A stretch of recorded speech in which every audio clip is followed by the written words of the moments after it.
Hi, everybody, and welcome back to the Piggledy podcast. I'm not sure what episode this is. We've been doing this for a little while now, so I've lost count. Hope you all are having a lovely day. I'm joined by Pete. Hi, I am Pete. This is episode 16. I was just checking what episode it is. Thanks for that. And Alex. That's me. If you didn't know by now. I feel like anyway, Alex is on a different energy level based on he's on a much different energy level. I feel like Tom's the healthy middle. I'm sick, so I'm down low, and Alex is, it's me. Hi. Well, you see, like, I felt knackered all day, and I was like, I want to do the podcast tonight. So I was like, do I go to the gym and just, like, rinse myself? Or do I actually just stay in and do absolutely fuck all and then actually have a bit of energy for the podcast? Nice So little that's flex why. there that you go to the gym. Well, I haven't yet, but it's it's definitely on the cards. But I wanted to do the podcast, so that's why my energy is like slightly more increased than it would be if I'd done shit today. But I'm pretty sure I'll just crash straight after this. I do consider you a giant ball of positive energy. 24/7. You call him fat, bro? Why is he a giant ball? Well, I mean, there's that so is much why I'm going to positive be going to the energy. gym. Makes sense. Nah, he's just swole. The moment he got that gym card, that's how it works. Yeah, now I have to walk around like trying to expose my traps, you know? Tight tops. I no longer have my gym card. I was like, where do I keep my gym card? And I was like, the back of my phone, then checked it. I don't have it anymore, so I assume I threw it away after having not been to the gym in like 2 years. I was going twice a week before COVID, and then COVID hit, and I haven't been to the gym since. Spent £200. No, it'd be more than that. It was £240 for the year for my gym card, and I went once. Yeah, I intelligently decided to pay monthly. Yeah, Oh, I did pay the same as monthly, you, but that's Tom. how much I spent on it over the year, and went once. Whoops. I'll try again some other time. Maybe I'll go 3 times. That would be a lot better. Progress. Little victories. Anyway, what are we talking today, boys? Well, it's a brand new season once again. Lost track of what season it is. I think season 5.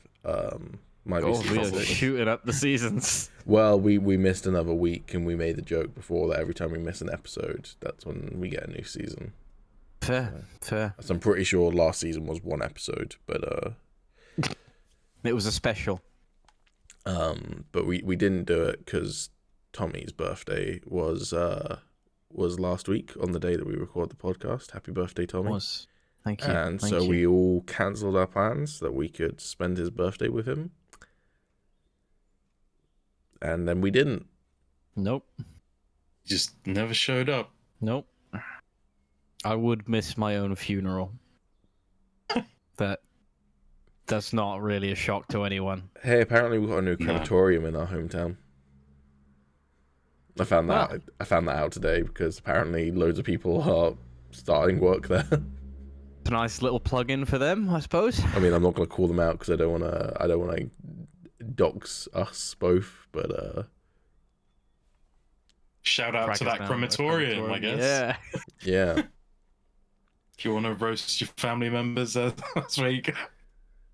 I mean, look, I'm totally fine with the concept of cremation, but it freaks me out the idea of keeping someone in an urn. Like, if I'm cremated one day, spread my ashes somewhere. Make brownies out of me. I don't fucking care. Just Brownies. I don't care what you do with my ashes, just don't leave them in like the living room. It's just weird to me personally. I want someone to take my ashes to a boost juice and make it into a smoothie and drink me. I'm not sure I would go near a normal boost juice after your incident the other day. I had a boost It was juice. because of the Human alcohol. one. No, I had a boost juice that day as well. Oh, the next day, and it was lovely. Did Highly you have a recommend. milky one? I don't think it had milk. It didn't taste like milk, but also I think, as Alex said, the problem was that he was an idiot and mixed that with alcohol lots of alcohol. Well, not that much, but enough for a lightweight like him to be topped over by, and burritos, and then loud music that literally vibrated his stomach like it was a washing machine. Honestly, Yes. I forgot about the burritos. I did forget about the burrito as well. Yeah. But for some background knowledge there, we went to go see the band Health in London on the 21st. It was very good, but it was probably less fun for Alex. Didn't know the band. Well, yeah, he didn't know the band for one, but I mean, you enjoyed the band. I love the band. The band was like really great. Really great. But after the third pint of cider, I think, Alex was out back in the smoking area throwing up into his own palms. Yeah, so my night kind of went like this. I had a burrito for lunch. Immediately after, had a banana buzz smoothie, which has got like milk and yogurt and honey and banana and cinnamon in. So not a great mixture already. I then had a cider at the hotel. I then had a cider at the pub. I then had 3 ciders at the concert. And yeah, I went out to smoking area and vomited all over myself. And then Tommy rubbed his stomach later on in the night and remembered what had happened. Yeah. I didn't realize it was on your stomach. Oh, bro, it went like it just went. Bleh. Well, you didn't stink of vomit, so that's impressive. That's true. Well, I did clean myself up. You did clean yourself very well. Yeah. In the club toilet. But I mean, I look at it as a blessing in disguise, because I wasn't enjoying the supporting acts as much because it's just not my type of music. So I just went out for a smoke and a quick tacti, and came back in fresh for the main act and had a good time. I mean, the fact that I threw up was actually probably really good for me, because beforehand I was stood there with 2 ciders, one in each hand, just taking sips, and I had to just stand there as still as possible because I could just feel myself like just getting sicker and sicker, and so I didn't want to move around at all in case it happened. But then after I puked, I was fine. I was headbanging, I was jumping along. It was great. It all worked out for the best. I really like the part where I was alone in the concert for like half an hour, consciously aware that people were filling in your spaces and that there was a smaller and smaller gap for you, and going like, the other guy's dead, they got into a fight, they decided that this is not for them and they fucked off. Just all of the social anxieties of like, oh, what if my friends hate me and they've decided to abandon me in a concert in London? It's great. Maybe if it wasn't Health, we would have. Thanks, buddy. No, it was just me puking and Tommy getting drinks. Well, yeah, getting drinks. Tom did take a while. Brilliant to sit down and eat dinner to. Yeah, I was going to say, if you're still watching this episode, this season 5/6 premiere, why? But also, thank you, I guess. I was I didn't think about it until just now, but I assumed that when you went back in, Tom, you went straight back to Pete. But then I just realized, when I came out after cleaning myself up and everything, you were still at the bar. Yeah. And I was waiting for you for 5 minutes as well. Yeah, I didn't even know you were behind me the whole time, and then you were just there. And I walked into you. Well, yeah, I mean, it was because I was just a little way back because I didn't want to get in people's way, but shit. I was like, oh, Pete must have been exaggerating about the half an hour thing, but thinking about it, no, it probably was about that. It probably was, yeah. It's crazy. I apologize sincerely, Pete. It was the remainder of the first act, which was London Hatred, and I'm gonna have to look up who the second act was. I have it on my phone somewhere. Bear with, it won't take me long. I'm not an old man, I swear. And then Maynard Vale, you guys kind of came back towards the tail end of Maynard Vale's set. So yeah, probably about half an hour or so, maybe a little bit more. Whoops. Whoops. That's fine. I just, as I say, you get in your own head and those sorts of things. But then we were all reunited. We got close to the stage again. We found our own slot in the crowd, and yeah, it was a good time. You were got thankfully very easy to find with that cap and camera. Yeah. Despite being accused of looking like a stalker, apparently I stood out well, so apparently I'd actually be an awful stalker.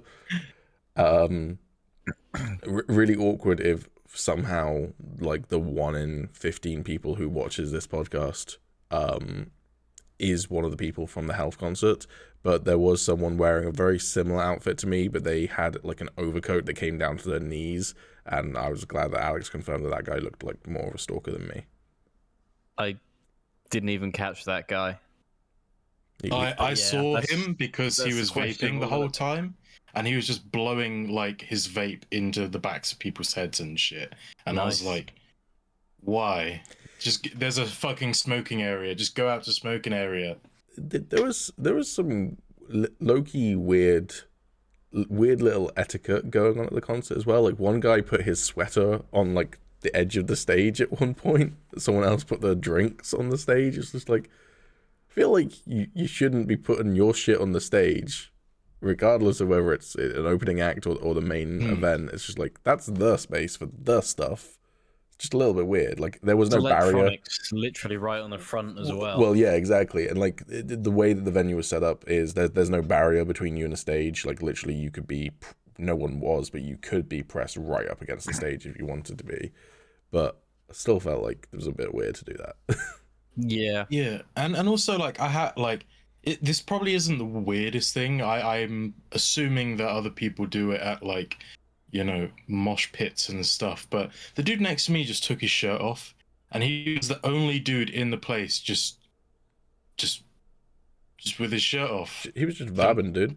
He was just vibing. Yeah, I didn't want to touch him because he was going to be sweaty, and I was like, oh, please don't get any closer to me. You would have wanted to touch him Yeah. if he was clothed? Well, I would have minded less. I mean, let's put it this way, Alex. He probably wanted to not touch you because you had vomit on your chest. So. Well, that's true. Yeah.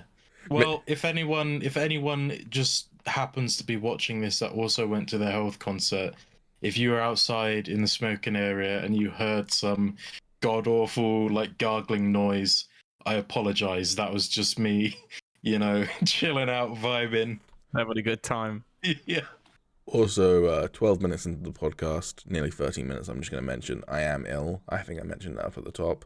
I'm going to try and mute myself whenever I cough and sneeze. If I don't succeed, I'll try and edit it out. But apologies if I fuck up. I'm trying my best. Hanging on for dear life. That's all you can do, buddy. Ironically, I'm unhealthy after having seen Health. I stole Tommy's joke. You made that joke, didn't you? Or did someone else make that joke today? I haven't made that joke today, but remember we were talking about making a tribute band called Unhealthy. That's a very British way to call it as well, unhealthy. I love seeing Elf. I haven't got time for H's. Yeah, but if you say that you went and saw Elf last week, then people think Elf. you went and saw the Will Ferrell movie, which is not a bad thing for people to think, but then they'd be like, you went and saw the Will Ferrell movie in a concert and got like In really April. drunk in April? Yeah. You know they do like those like Joker and Star Wars special events where they like screen the film, but they also have like a live orchestra to like perform the music. Is that but with Elf? I didn't know that they do that, no, but okay. Yeah, I was gonna go to the Joker one with them, but I think Was- we forgot about it. Was the Joker soundtrack particularly noticeable or notable even? I don't think so, but I literally know. can't remember a single piece of original music for the Joker movie. But then I also can't. I don't really rate the Joker movie that much, so you know that's probably why. yeah, I'm the Joker, baby. I think we're only gonna go because it was something to do. But I wasn't. I think when like we brought it up, I was like, it's fine. I mean, it might be a bit more entertaining now that there's a live band rather than like me almost falling asleep in the first half of that movie when I first saw it. It was But we didn't go anyway, so I'm kind of glad. Despicable Actually. Me and Thor 1 were my films for that. Oh really? What, where you went and saw a live concert with them? Or... Not a live concert. It was just in the cinema. But yeah, had a little nap Damn. till somebody poured a Tango Ice Blast on my head for Despicable Me. That woke me up. I've never fallen asleep in the cinema, but I've definitely fallen asleep while watching films and film studies. Yeah. Yeah. I Not think even bad movies, just, you're a university student, you have zero energy. Did you have one of those like little built-in cinemas? Well, not built-in cinema, it's a projector, but like with rows of seats, actual cinema seats.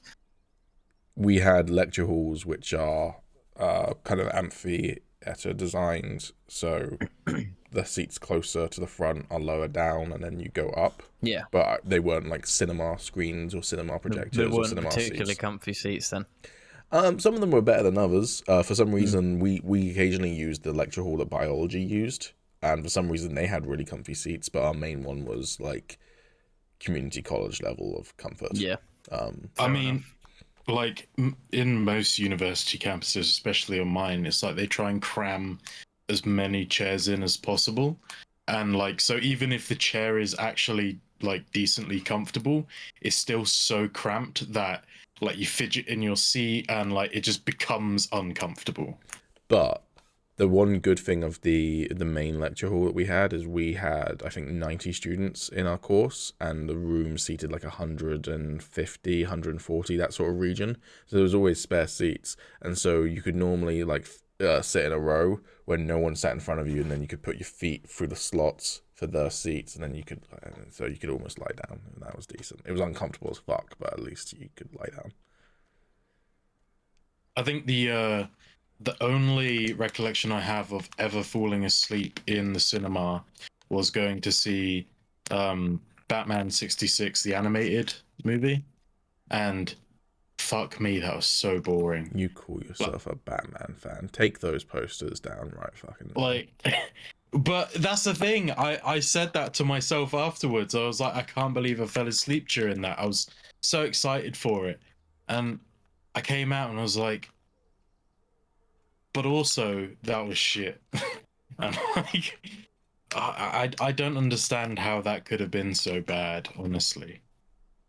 But yeah, that was my one time, and it was a Batman movie.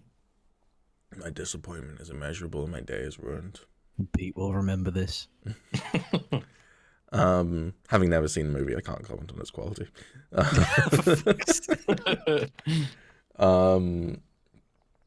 But yeah, no. I mean, I also have like an uncanny ability, I feel like, in classes and lectures and such like, which is that if I fall asleep, I don't fall asleep properly, in the sense that if someone then asks me a question, I somehow have consciously or like subconsciously taken in enough of the information to answer the question. Like, I had one of the strictest English teachers ever in school, and in year 10, I sat literally, if she was in the front of the room, right-hand corner, I was in the back of the room, left-hand corner, so I was as far away from her as possible, and I fell asleep in that class so many times. Still got an A star though, baby. Yeah, literally whenever she'd ask me a question, I somehow managed to blag my way through it, and I'm like, she would not have let that fly if she actually thought I was sleeping. So I don't understand it. I have a superpower. I call it doesn't sleep well.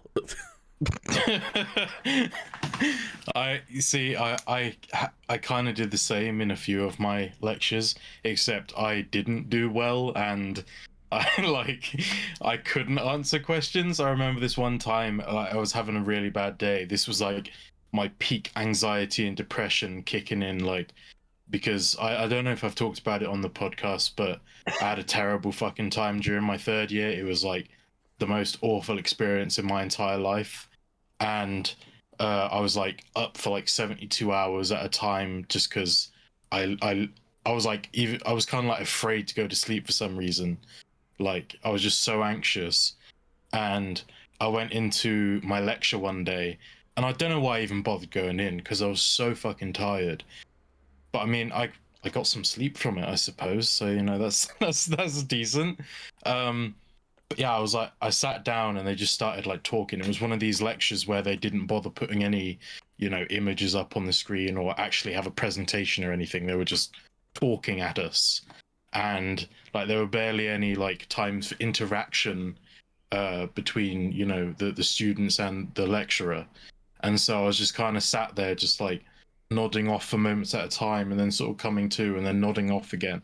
And towards the end of the class, someone like asked me something. I can't remember if it was actually the lecturer or not, because I never got like scolded for like falling asleep or anything. So it might have just been like another student, but they asked me a question about the work, and I just kind of like woke up and I just went, I just babbled, and they were like, "What?" And I was like, "What?" To be fair, I don't think in university they particularly care if you fall asleep, because it's a waste of your time and a waste of your money is the way that they usually see it. You might get the odd lecturer who will be offended or whatever, but most of the time it's like, well, that's your choice sort of thing. But yeah. Tell me, how was your experience at university? Cheap. Free. Nice. 5-finger discount of not going. That's why you didn't know what a lecture hall was. Yep.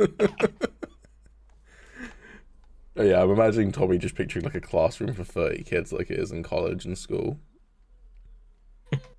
Well, I mean, some of the classrooms are like that, to be fair. A few of mine were like that. None of mine were like that, but we did have smaller classes, but most of our smaller classes were like in studio spaces. So Yeah, I actually, thinking about it, I think I only had one class like that, and that was my script writing module.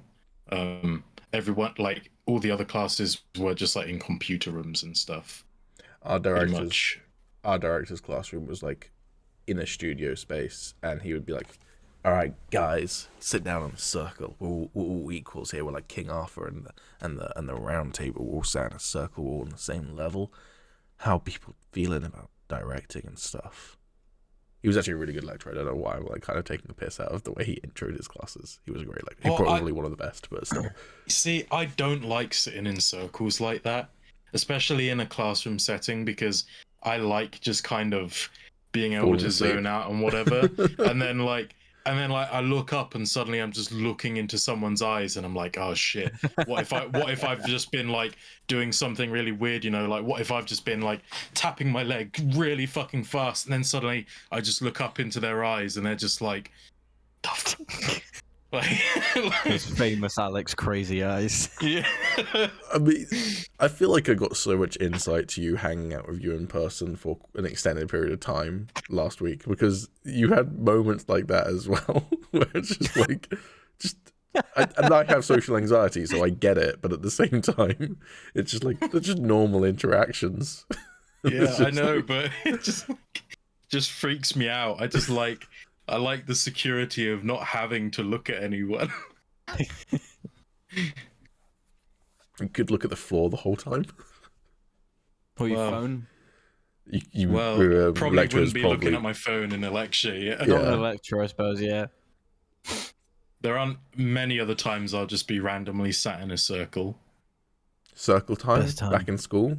I was gonna say the best time to sit in a circle is when there's a parachute in the middle. All right. That's such a confusing thing to me now to look back in retrospect, that everyone had that experience at school. Everyone knows what we're talking. Well, maybe not everyone. Everyone in the UK definitely knows what we're talking about. But that's not an actual parachute, right? I thought it was just like it was just a sheet.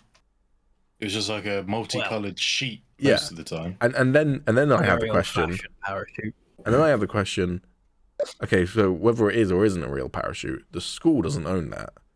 So who's organising for someone to come and bring a parachute, or a not parachute, but we call it a parachute? I'm pretty sure they not own it? Owned it. I don't think so. Where would they have stored it? And they only bust it out. Them up. Well, yeah, Stick it in a box somewhere. Okay, but sure, but like where? It's still a large thing, and also they only use it once a year. So why would they own it? I mean, a parachute is designed to fit in a bag. It's not that big. Yeah, but I don't think it's a real parachute because of how big it was. But then again, I was little back then, so maybe my perspective's off. But I feel like I feel like it was about twice as big as what I'd assume. Seeing the world from my view, Pete. But I assume that from my memory, which admittedly was when I was 5 foot fuck all like Tommy, is that the parachutes that they used at school were like twice as big as a normal parachute. But also, then again, I'm probably trying to think of like rectangular parachutes, which are more common these days compared to circular parachutes. But I still feel like circular parachute would maybe fit like 15 kids underneath it, not 30.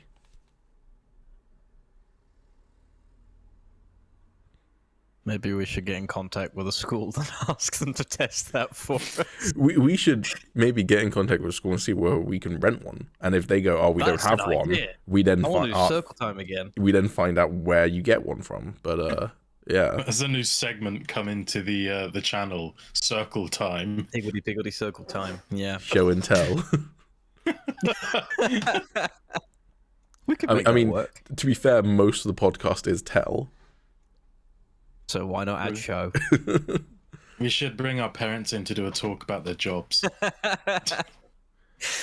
And also to review how the podcast is going. Yeah. I don't want my parents watching this shit. No. Should we move on to news? Stranger Things 4 had its first official trailer. This was a week ago, over a week ago now. I don't really remember much from it, but did you guys watch it? I did, I but I did. cannot remember it. Cool. I remember a little bit about it, but not much. I watched it like a couple of days ago, so I'm pretty up to date on what happened in it. Toy. Guide us through I it. think it looks really good actually. Like I do have a couple of concerns. Like it looks kind of too like special effectsy for my liking. I mean, they're like, probably going all out, aren't they? It's the final season, if I remember rightly. I mean, yeah, well, there's another season after it, or it's like this final one is split into 2 or something like that. So, Right. Stranger Things Season 4 is going to have a Part 1 and Part 2 release. Part 1 is in May. Part 2 is, Part 1's late May. Part 2 is, I think, middle July. So there's, a 6-week gap between them. Okay. However, I don't know whether it's been confirmed to be the final season, because I know that initially the creators said that it was going to be, a 5 to 6 season show. Obviously, you could view 4 as being 2 seasons in 1, or it could be that it's just a big fuck-off season. So I don't know whether it's the last one or not. Definitely kind of has a vibe of the final season from the trailer, but I don't know if it's been officially confirmed one way or the other. Yeah, but yeah, I mean, I think it still looks good, as I said, but I kind of liked it when it was more like the upside down creatures coming into the overworld and whatever, because it made it feel like I felt like that was more scary to me, kind of like the idea of these creatures and trying to sort of invade their world. And now this one looks kind of even they're I think the comparison that would help you on this one is Alien versus Aliens. Yeah, that's a Yeah. very astute comparison, yeah. Yeah. And it all just kind of seems very dark and whatever, whereas the previous seasons, you had the kids in their hometowns and everything, and it was it still had those light moments from the trailer. And obviously it could just be from what they've shown in the trailer, because they wanted to show what they think are the best bits. To me, I was kind of feels like they're going overboard and they're kind of losing that light side. I would say actually, going along Tommy's comparison, it feels a little bit like it's the Alien franchise in general, not just Alien to Aliens, because you've got Alien, which is this very tight, one monster horror film, and Stranger Things season 1, in my personal opinion, is my favorite season. It's very tight. All the characters are just immaculately well done. It's just brilliant. Stranger Things season 2 is also great. I love the addition of Max. I think she's a great character. I love what they did with Steve in season 2, but I do think that the monsters, the demi-dogs, were weaker, and the kind of possession subplot with not Will, what's the other one called? It is Will, isn't It it? is Will? Man. Okay. Is it Will? Yeah. Unless you're talking about Billy in the season 3, but No, I was thinking Will, but I got Will confused with Mike, I think. yeah, no, it's Will, yeah. Yeah. So I thought that was slightly weaker, but I liked what they were doing with character stuff in season 2. And I would compare that to Aliens, where there's multiple monsters. It's not really the same vibe as Alien, but it's still fun and you still enjoy it. They're both great in their own right. It's going to come down ultimately to personal preference as to which one you prefer. Stranger Things season 3, I actually think is a very mixed bag. I haven't watched it since it came out, and I do plan to rewatch all of them. But there's some great stuff in there. I think Max and I can't remember her name, Maya Hawke's character. Not Max.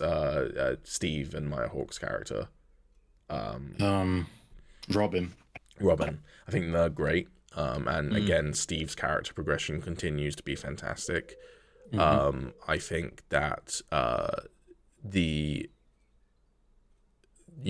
comedy and the lightheartedness was there, but I think that they somewhat jumped the shark with the Russian facility underneath them all and the gigantic monster.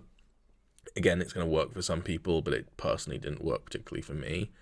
But it did nonetheless. I enjoyed it enough, and I'm excited for Stranger Things season 4.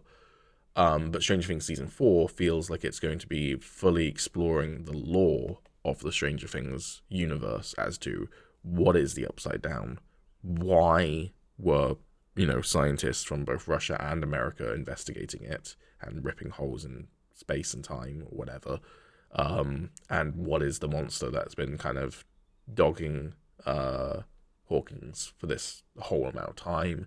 The haunted house, I don't know whether that's just a cool locale and they want to do a bit of a haunted house thing, or whether that's actually going to be relevant to the history, but it feels like they're going to this old place and that's where a lot of stuff's going to go down.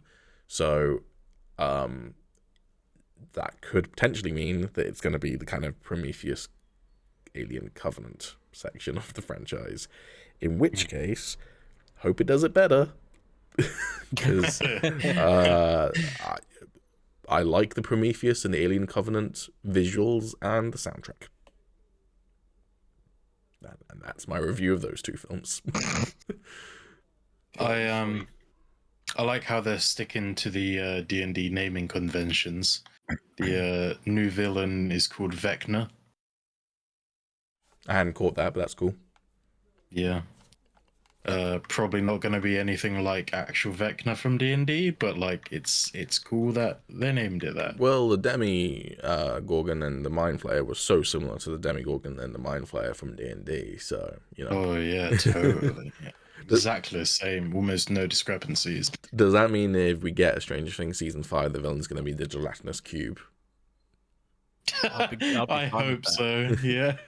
I saw a tweet recently which was slime creatures in every other fantasy. Oh, they're so cute, and they've got like the cute little anime, like it's like showing like Miyazaki films and whatever, and then slime creatures in D&D, and it's just got a gelatinous cube with a skeleton with his hand reaching. He's like, yeah, that's fair. That's a fair comparison. I've seen a lot of people talking about Vecna, and I've seen a lot of people just in the comments of like the video and everything theorizing like, oh, it's gonna be using the body of Billy or of that one girl that disappeared in season 1. What, Beth, wasn't it, or something? Something like that, yeah. Yeah, there was the whole justice for whatever her name was. Yeah, and like, I'm just like, could it not just be just something totally different? Like, does it have to be using someone else's body? I do think Vecna looks very human to be from the Upside Down, and so far the other monsters have had, quite monstrous visages. That I wouldn't be surprised if it is some sort of human body mutated, but it might be, who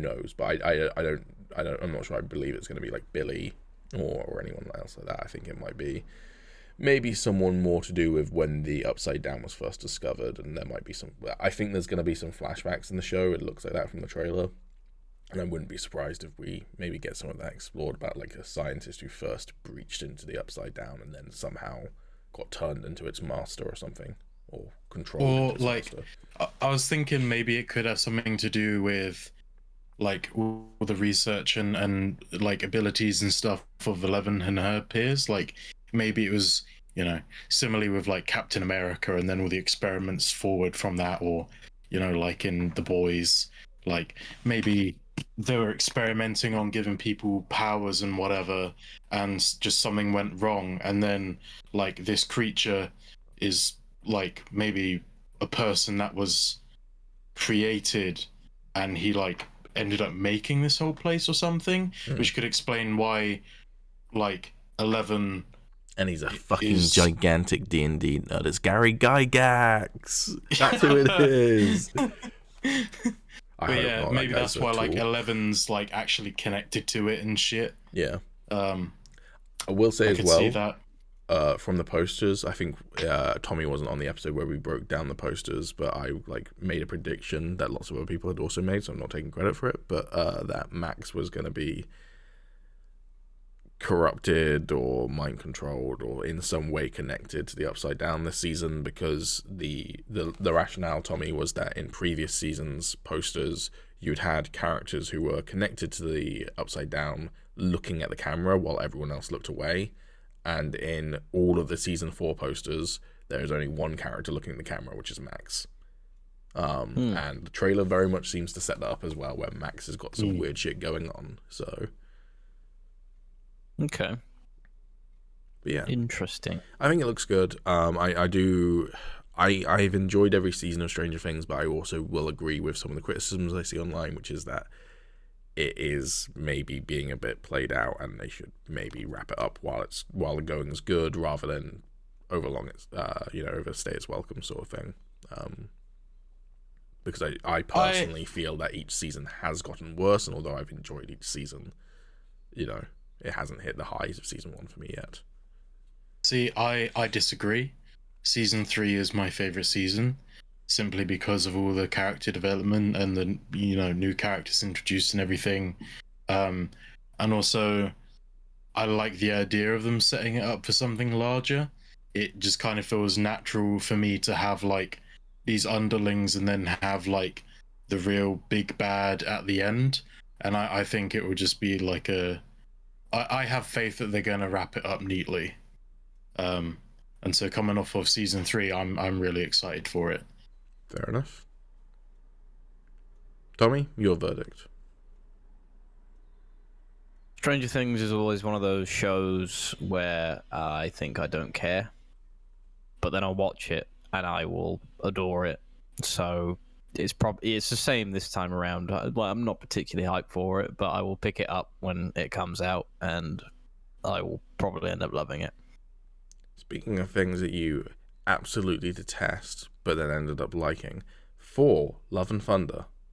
Hang on, before we just go on to that, can I just ask, did you guys watch Stranger Things when it first released? Yes. Or did you pick it up later on? Yeah. See, I think that might be a difference as well between me and a lot of the people that share like your sort of views, because I put it off for a very long time. I don't think I actually watched it until like they were just releasing season 3, and so I watched it in a much shorter time span. And like I didn't have to wait those years in between and everything, so like it's still a fairly new thing for me, whereas other people have just kind of had to wait for all of this to unfold, and I think they've probably just kind of got a bit more exhausted with it than I might have, because I just I saw it all in one go, basically.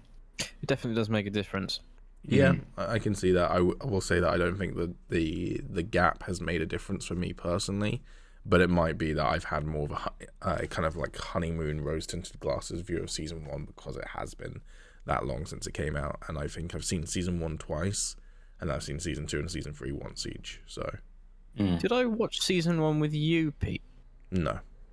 I feel like you might have been the one who got me into it, but I can't Maybe remember. we watched the first 2 episodes together or something when I was around your Probably. flat or something, but Yeah. we didn't watch the whole show together. No. Cool.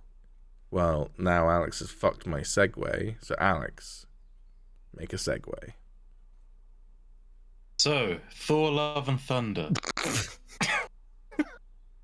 That was a fucking shit. This is segue. why you're the ball of positivity and not original thought. We're 40 minutes in, and we did do an intro, We're but 40 minutes and we've done one thing. Okay. No, we talked about health. But we did do an intro, but we didn't do an intro including the welcome to the Higgledly podcast. I swear every single fucking time it's him. Every time. It's on shuffle. Why? That's my boy. Just like his father, he's an annoying prick sometimes. Oof. Sometimes. Yeah, Chester's got redeeming factors, like I don't have to see him every day. The boy likes to be heard, what can I say? I just want it known publicly that I do love my godson. Yeah, come back to the podcast for more child slander. Chester, if you're watching this when you're older, why? But also, Yeah. I didn't mean it. But also, you better be subscribed.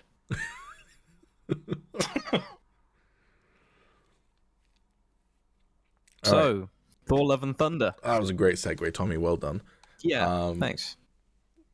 Yeah. A natural flow. I'm a little bit miffed that we didn't do the podcast last week because for once something happened before the podcast rather than immediately after the podcast. Normally we finish the podcast and we find out that the news has been released recently that we missed. But Thor: Love and Thunder's trailer finally dropped the day that we were going to do the podcast, but before we were going to do it. And I was so hyped for it, and then we didn't do it. So we're a week late, baby.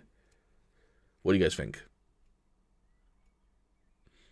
I think Alex and I have different feelings on it, but I absolutely loved it. It did give me a big vibe that this might be the last one. That wouldn't surprise me, but it really wouldn't surprise at me. the same time, it maybe is going to be my answer to that.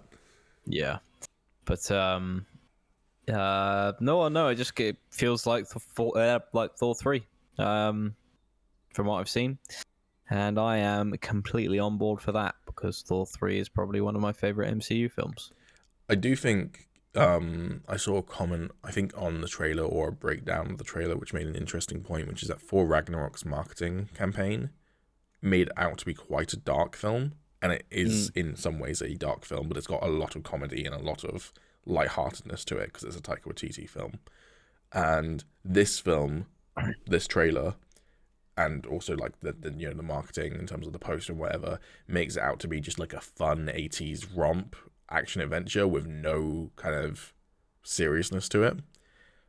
But it's also the villain is Gore the God Butcher.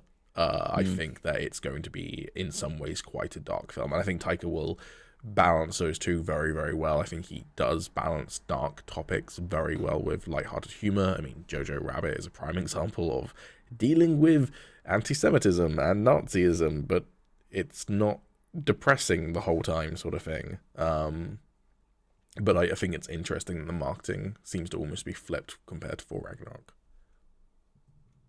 Because we don't even see Gore in this trailer, for instance, which is, Hela was very prominently featured in. I mean, it's obviously a teaser, so we're going to get another trailer closer to the time. But I wouldn't be surprised actually if we maybe get a proper trailer in the post credits for Multiverse of Madness. But yeah. But you have different views, Alex, from what Tommy said. Yeah, I mean, like, I've been really excited for Thor: Love and Thunder because, like, Thor Ragnarok for the longest time, pretty much, well, yeah, since it released, has been my favorite MCU movie. Like, I loved every single thing about it. Well, except maybe the fact that they kind of butchered the Planet Hulk storyline, but I mean, they made it work more than they did for Civil War. And looking at this trailer, I'm just not blown away. Like, I kind of expected. I don't know what I expected, honestly. Like, I think,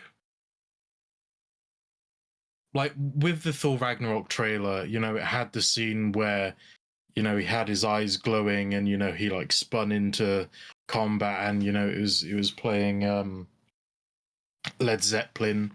And I was like, fuck, that's so badass. And then in this trailer, I'm just like, yeah, okay. Right, yeah. Like Guns N' Roses, cool. I like that. But like there wasn't any sort of like particular moment in it where I was just like, this looks amazing. You know? And like I'm still excited for it. I'm not as hyped as I was going into Thor Ragnarok. Yeah, I do get where you're coming from on that. And I that's why I feel like this one might be a bit different. And why I also feel like it might be the last one is that I think it's going to be, obviously there will be action. It's MCU, it's Thor, but I feel like this one might have a more, well, it's in the title. The love part is probably going to be a bit more throwing out the nostalgia, you know, kind of. I mean, we see a classic comic book costume in the opening shots of the trailer. Exactly. Sort of thing. Looking through Thor's life, it'll probably be quite a bittersweet film, I think. I will say it's possibly worth noting as well that For One is a decent film. That's my opinion. Some people rate it quite highly. Some people think it's dog shit. I think it's fine. Dark World is in the lower echelons of the Thor franchise, or just the MCU in general. And Thor Ragnarok felt like a massive tone and pace shift. So when you're seeing that trailer for the first time, you're like, oh, this feels like something I'm down for. It feels like, you know, we've been stuck in second gear going 30 miles per hour and suddenly we've hit the motorway, we're allowed to go 80. And that's really satisfying, but that means you could only really experience that once, sort of thing. And Thor Love and Thunder might well be similar in tone and style, but we've already had it once, so it's not going to be as exciting a second time to see it for the first time, if that makes sense. I will also say, I personally think that this trailer, this teaser, has maybe shots going up to the first half hour of the film. I don't think there's a lot more in this teaser trailer than that. I don't know how long the film's going to be, but this is I get the vibe that this is all Act 1 that we're seeing in this teaser trailer. Yeah. Because you've got... Yeah, I agree with that. You've got Thor hanging out with the Guardians, and then you've seemingly got the Guardians leaving him, Korg, and insert character who's been edited out of the trailer behind. And then you've got the Thor kind of zen on a mountaintop at peace, supposedly putting his axe away forever. And then you've also got Thor discovering, I can't remember the name of the god, but the dead god who is taken straight from the comic book. Hope the artist got paid extra, because the composition is identical to the comic panel, where Thor basically discovers that Gore the God Butcherer is coming after the gods. And then you've got Thor meeting Zeus and the Olympians, which will probably be like, oh, someone's killed the gods, I should go and talk to a powerful god about this. And then Zeus is probably going to get... Supposedly Russell Crowe's appearance is a cameo appearance anyways. So I reckon he will get killed pretty quickly, and shit will hit the fan. And then maybe the lady for the mighty Thor, I think is her name in the comic books, Jane Foster as Thor, might be a little bit later in the film. Maybe, but I still wouldn't be surprised if that's like end of the first act. Is her being established. So I don't think there's a lot of the film in this trailer at all, really. Do you think that Jane Foster is gonna take over as Thor in the MCU? Or do you reckon Thor as a character is just going to be like just out of the limelight after this? Well, again, it kind of comes down to whether this is the final Thor movie or not. It could be the final Thor movie with Chris Hemsworth, or it could be the final Thor movie full stop. In which case, does Jane Foster's Thor, show up in other stuff, or is she also retired? I really don't know. I will say that I think Chris Hemsworth said around Thor Ragnarok that he was thinking of maybe piecing out with the character before Thor Ragnarok and kind of, doing his contracted obligation and then ending it because he wasn't really enjoying the character anymore. And then Thor Ragnarok really revitalized his love. So it could be that he's like, I want to do loads more with Taika Waititi. Or it could be that he's like, let's say goodbye while the going's good sort of thing. But yeah, I don't know. I will say, obviously, we're getting a lot of new age Avengers set up, but supposedly we're not going to get another Avengers film for ages. So, if ever at all. So it wouldn't surprise me. They only said Avengers. They never said any variation on it. Yeah, exactly. But yeah, so it could be that she replaces him, but at the same time, I wouldn't be surprised if she doesn't. Or it could be that she's like in the background, she is Thoring around, but we don't really see her much, sort of thing. It definitely seems like because Mjolnir looks like reconstituted, so it's probably safe to say that it is our Thor's hammer that was reforged. So, like, I know there are theories popping around that maybe there wasn't as much PR for this film because it might link into Doctor Strange, and they wanted Doctor Strange to come out before they really pushed, like, Thor. But because I was thinking, if it is going to be like linked to the multiverse, and this is just a different Thor, then we could see some like really cool like cameos and stuff. But now I'm thinking, it might not be at all. It might literally just be Jane Foster getting a reconstituted Mjolnir. I would 100% think it's the same Jane and it's the same Mjolnir from the MCU. I can say, I mentioned it to Tommy, that I maybe came across some spoilers about how Jane becomes Thor. I won't say what they are in this podcast because fuck that. But basically, there was like an official collectible, which was her helmet, and the bio talked about how Jane became Thor. I read an article about it, then clicked on the link for the actual replica, and by that point, the bio had been amended to not mention how she becomes Thor, but also still had maybe a different spoiler in it instead. So, and both of them are mild, to be clear, but I don't like any spoilers, so I won't say what they are in the podcast. But if you want to go and look it up, I'm sure you can find information online. Alex is going to go look it up immediately, isn't he? Because he had a little fuckwit. I'd say one of them, if you don't know the Mighty Thor from the comics, is a pretty decent spoiler. I mean, it's something that you'll probably find out earlier in the film compared to later, but still.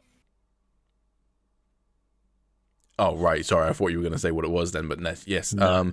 Yes. If this article is correct and this bio is correct, then they're doing something from the comics that won't really surprise anyone who's familiar with the comics. And as Tommy said, you'll probably find out fairly early on. But the fact that they've removed it from the bio makes me think it probably is in the film. But, we'll have to wait and see. But yeah, also there were really fucking dumb people who are like, she shouldn't be Thor because Thor's a man, or that's his name, or whatever. Read comic books. It's not accurate to Norse mythology, but neither is Thor. So, who cares? It's cool. Also, my crush on Natalie Portman has been well and truly reignited by this trailer.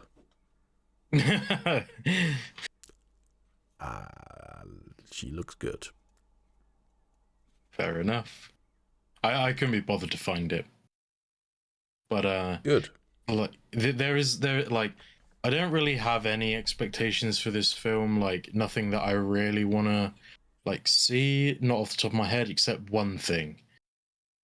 I will be so disappointed if this is the end of the Thor franchise and we don't get to see Beta Ray Bill, because his face was in Battleworld. There is a theory that he might be the character cut out of the trailer, because I referred to it earlier. There's a shot in the trailer where Thor and Korg seemingly are dropped off by the Guardians. We see them kind of waving at something up in the sky, and then the Guardians ship flying off into Guardians of the Galaxy version of hyperspace. The composition of that shot very much looks like there should be 3 characters there, because Thor is in the middle, Korg is on his... It'll be on his left, but the right of the screen, and then there's just nothing in the other area of the shot, which that just looks awful composition-wise. So there's almost certainly something there that's been removed from the trailer. Marvel does that all the time, so it shouldn't surprise anyone that they've probably done it this time. Who it is, definitely open to interpretation, but people have theorized it could be Beta Ray Bill. Yeah, I mean, that would work as well, because Thor could give Beta Ray Bill Stormbreaker. Yeah. Seeing as Stormbreaker was Beta Ray Bill's weapon of choice. Although the Stormbreaker in MCU is pretty different from his Stormbreaker. Well, yeah, it is, but like it would, like if that happened, I'd be like, yeah, okay, that it makes enough sense for me. But yeah, other people have theorized it could be Loki. I highly doubt that, because we're getting a season 2 of Loki, and I don't expect Loki to show up at all in this film, other than apparently, if you remember in Thor Ragnarok, there was like a play of how Loki died, and it was like Matt Damon appeared as Loki, if memory serves, and I can't remember who played Thor. Apparently all of those actors are returning, and Melissa McCarthy is joining as Hela. It was the other Hemsworth brother. Oh, Luke Hemsworth. Not yeah. Okay. But yes, apparently, those two plus whoever played Odin in that scene are being joined by Melissa McCarthy, who will be playing Hela in some form of stage play at some point in the film. The other thing I noticed in the trailer, and I didn't notice this in a breakdown, funnily enough, so we might have the first scoop, or I haven't watched enough breakdowns on YouTube, but Mr. Sunday Movies, you didn't clock it, so fuck you, you awesome YouTubers who I aspire to be like. The scene with Tessa Thompson's Valkyrie, where she's like in some sort of town hall, people have talked about that being some sort of town hall meeting, and her being like, oh, I'm so done with, managing New Asgard, and it's not a town hall meeting. The table has multiple flags of multiple different countries. It appears to be some sort of international thing where it might be like, you can't be here because you just kind of showed up and claimed this land and that sort of thing. So, yeah. Something strange about Asgard being in a UN meeting. Yeah, but they are in Norway now. So yeah. And it might be that the United Nations went, you can't just show up and claim a bit of Norway. That's not on. Yeah. Even if it was a bit that no one was using. So I reckon it might feature the Asgardians being kind of jettisoned off to find their home somewhere else. Also, going back to that shot where someone is clearly missing, other people have theorized it could be Valkyrie, because Valkyrie is confirmed to be in this film quite a bit, and supposedly her story will be her looking for love, looking for her queen, which might end up being the Mighty Four. I feel like if it was just going to be Valkyrie, like, I mean, she was in the trailer anyway. Nobody would be surprised if Valkyrie was with them. Like, I feel like it's got to be someone different, because what would be the point of editing her out? Like, she's not exactly like a huge character that we've not seen before. They've definitely done those sorts of shenanigans before in trailers, though. Where they've just removed the character just so you don't know the context of the scene. Maybe. Hopefully at the UN meeting anyway, maybe we might get a mention of Latveria. Maybe. I still theorize that first episode of Moonlight had Latveria in it, with no confirmation whatsoever. I mean, yeah, I reckon it could be, but like, Or it was Sweden. yes, I mean, Or Switzerland, yeah, sorry, not Sweden. This is what I was thinking about. Like, it's just such a random location for Harrow to choose. Like, is Well, it because it's just out of the way? It was where the scarab was. Was it? Yes. Oh. They had gone there to maybe get then. the scarab, and he had shown up and stolen it. Oh, because like. Oh, right. And like he had a cult there and everything, but his cult seems to be basically everywhere in the world. So Yeah. Oh, well, you just blew my mind. I now know more than I did. Thank you. you're welcome, buddy. I'm glad I could tell you something that was like very obvious in the show. Yeah. I Well, have fucked up the recording. Oh god. I mean, even still, it's like a. I give up. I keep coming up with things to ask, then I'm like, no, I'm just being stupid. Apologies for the camera fuckery that just happened. I was trying to open a website that Alex linked to in our chat. But yeah, I want Beta Ray Bill. I'd be very disappointed if we don't get him. Do you guys think so? Gore the God Butcher, being played by Christian Bale in this film, is a character. That's a weird casting choice, I think. Why? I know Christian Bale's like a really good actor and everything, but he's played butchers before. I mean, yeah, in different sense of the word. But I don't know, like, just, I don't know. I don't see him as being like that. Here's a question for you. I don't know how to explain it. Here's a question for you. Was Anthony Hopkins a weird casting choice for Odin? No. Why? Because he looked pretty much perfect for the role, and also he's a brilliant actor. And was Kate Blanchett a weird casting for Hela? No. Why? Because she looked great and she's a brilliant actor. So why is Christian Bale a weird choice for Gore the God Butcher?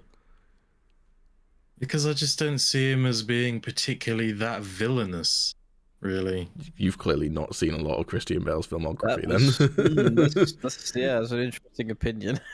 I mean, but not like comic book villainy.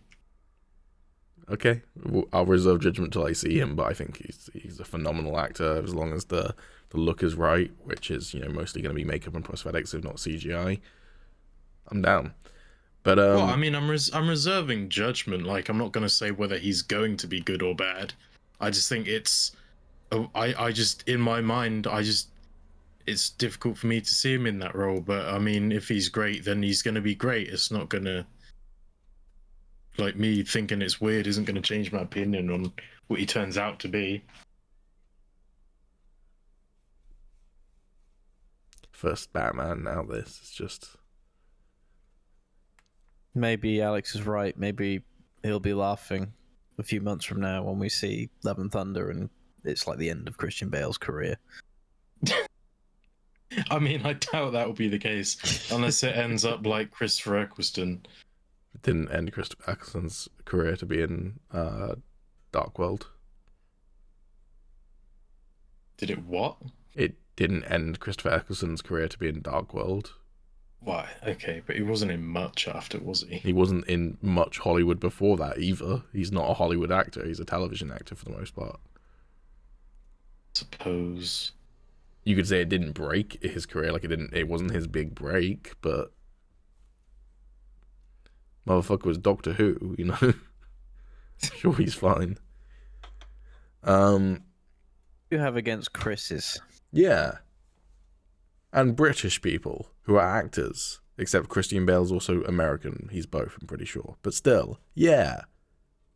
To be fair, there is enough Chris's, so maybe that's why. Isn't Christian Bale Welsh?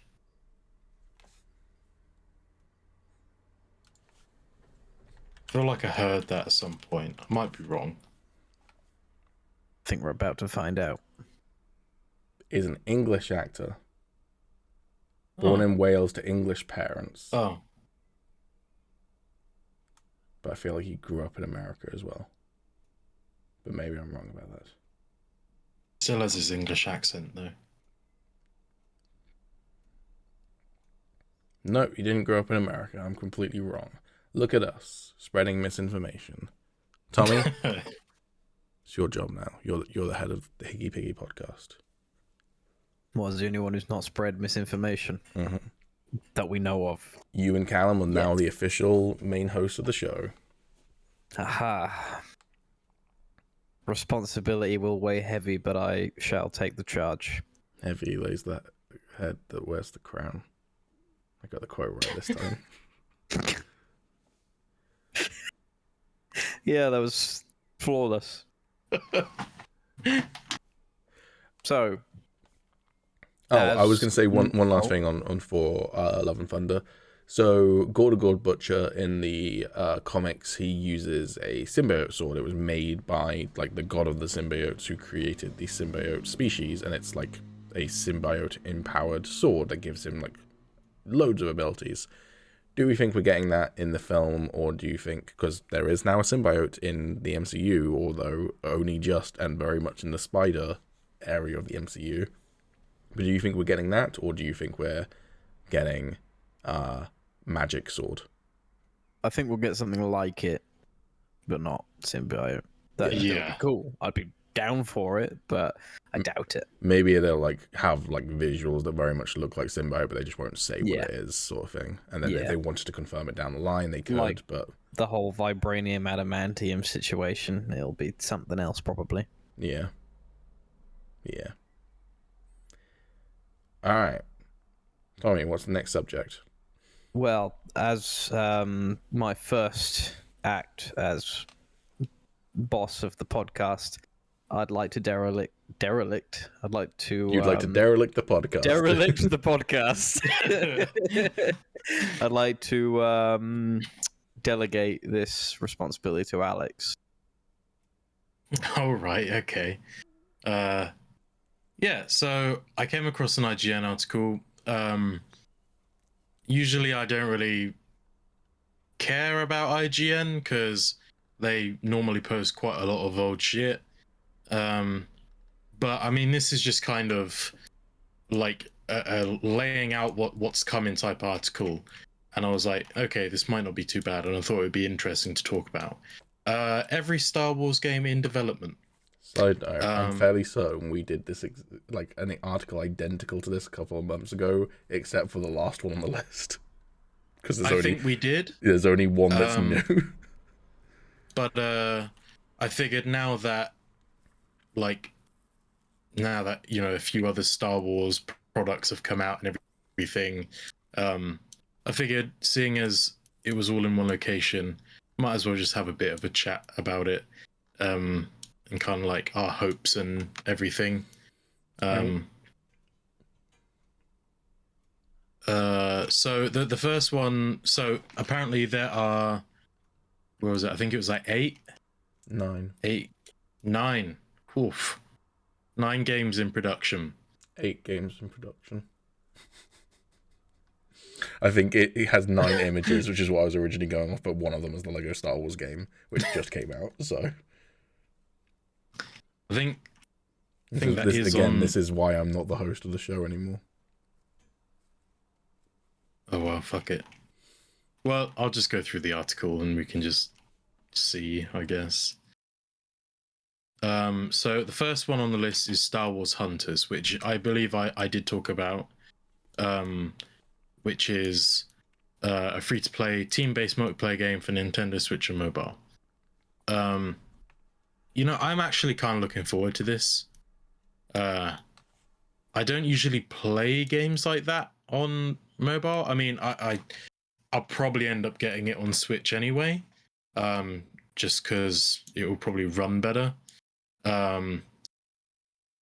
But you basically like players like bounty hunters and like Imperial soldiers, Wookiees, droids, stuff like that, and it just looks like you go around like killing each other and shit. I don't know if there are going to be like different game modes or anything. I've not really seen an awful lot about it, and I mean, I saw like the trailer for it a while ago now, and I still don't really know an awful lot about it. But like the little bit of gameplay in the trailer I saw for it did look pretty fun. And I think it's quite an interesting like route for them to take, because obviously with Battlefront 2, you know, coming to a close and the devs abandoning it, you know, people have been kind of crying out for a Battlefront 3, or, you know, to resume development on Battlefront 2, seeing as it picked up a lot of like Steam just as it was sort of winding down. And to then bring out this type of game, which is going to be free to play as well, which I think is actually quite a big thing if it can like nail the gameplay aspect of it, because I think a lot of players could like this could be a really good game for a lot of those players that kind of want, you know, the sort of like FPS style, well, maybe not FPS, but, you know, like shooter style with like different abilities and stuff for free. The only downside is that it is only on Switch and mobile, which I think they're kind of missing a trick with that, because I think if they release this on like the bigger consoles and everything, which they may still well do later on down the line. I mean, I've not heard anything saying that they've ruled it out. I've just not heard them say anything about them doing it either. But I think it would be good if they did that, because it could open up a whole new genre of Star Wars games that people, you know, could get into. Because the way it looked to me was, it a little bit looks like it's jumping on like the Battle Royale bandwagon a little bit. Maybe not like the actual gameplay, but like much the closer style to of it. Valorant or Overwatch. No, because it's third person. Like the way you're running around using abilities and stuff. Like it seems to me like more in the like sort of like style of movement and everything. I'm like there is a game out there that I know it is closer to, but I cannot for the life of me remember what it is. But like the style of movement and combat style and everything to me is reminiscent of something like Fortnite with power-ups and stuff. Congratulations, Alex. You're the first person in this podcast to mention Fortnite. Also, congratulations, Alex. You've managed to sell me on this game even less than I was already sold on this game. I'll second that. Yeah, this is probably the Star Wars game I'm least interested in. Not gonna lie, I saw the trailer as well. I think it's funny, but it kind of looks like a pile of wank in my opinion. Oh, I think it just looks like good fun. Something that you can just like load up, have a few games of, and then just come off and like. It looks like one of those games that I won't get salty about playing. I think I've just been spoilt with Fallen Order. I think as well, if you want a competitive Star Wars game that's not Battlefront 2, Star Wars Squadrons is right there, and it's fucking phenomenal and completely underrated. So, not as good as the classic X-Wing games and the TIE Fighter games, but a decent spiritual successor. Yeah, but that's just ships. I've always found ship combat to be the most boring aspect of Star Wars games. That's probably because you haven't played good ship combat, because very few games have them, i.e. Battlefront has absolutely shit ship combat.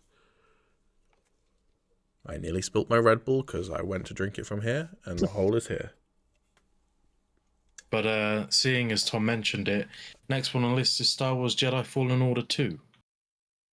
Jedi Fallen Order,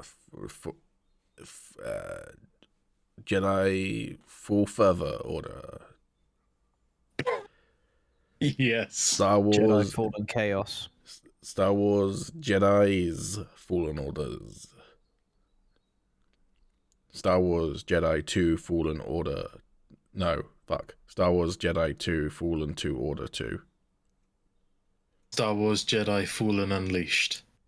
Fuck no. If they genuinely Disney, leave Force Unleashed dead in the dirt. Thank you. Although they are doing bring back Force Unleashed. They are doing like a remaster of it, but it's a shite game. Star Wars Jedi Fallen Order 2 Electric Boogaloo. I want another Force Unleashed. I'm looking forward to the remake. That's because you have good shit. Apparently a poor standard of taste in Star Wars games because you like Hunters and you like Force Unleashed. I like being powerful, and Star Wars Force Unleashed gave me that feeling. I'll be honest. I love the moment when a character ripped a Star Destroyer out of the sky. That totally didn't feel fucking ridiculous and jumping the shark. I love the mediocre gameplay that was completely in-depth. The gameplay, this is what I was going to say. I did play it 4 years ago, 5 years ago, and I genuinely thought I was just going to wake up in hospital. Like, my brain I could feel my brain shutting off as I was playing it. But, like, the cutscenes and the lore and all that are great. No, the lore's shit as well, but, God, what's his name? I'm blanking on his name. The guy who plays Galen Marek. Sam Witwer. Sam Witwer.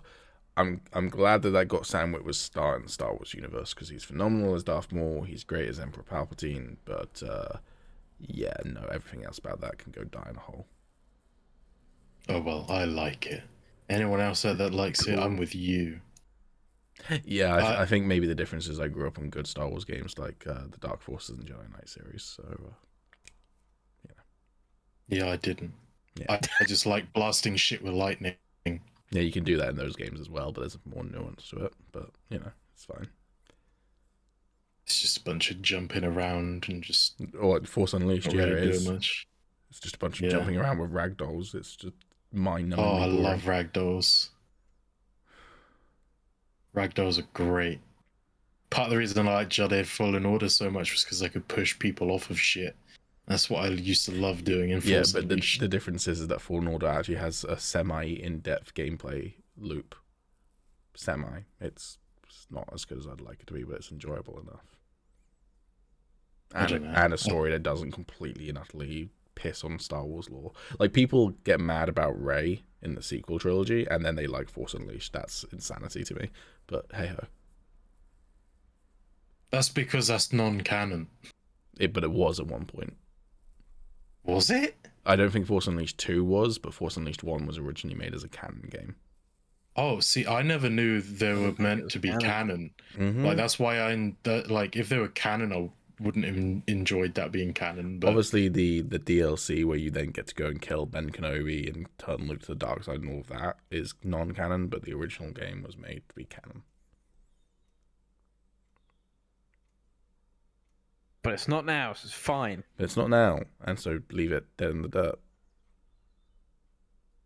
There was one thing I saw that Well, they still brought back Starkiller in some aspect, just not the person or anything to do with him, just the name.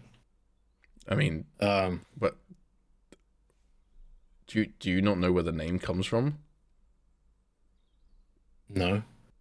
So Luke Skywalker was originally going to be Luke was meant to be right. So they didn't grab the name from the game; they grabbed the name from this legacy of Star Wars. It's like saying whenever someone references Blue Harvest in a Star Wars project, they grabbed it from Family Guy. It's like, no, Family Guy grabbed it from the original title the working project title for Return of the Jedi.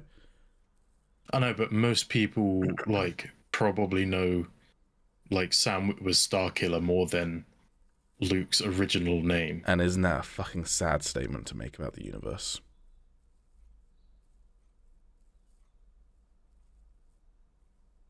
Maybe. Yeah. Jedi Fallen Order 2, I think it looks good.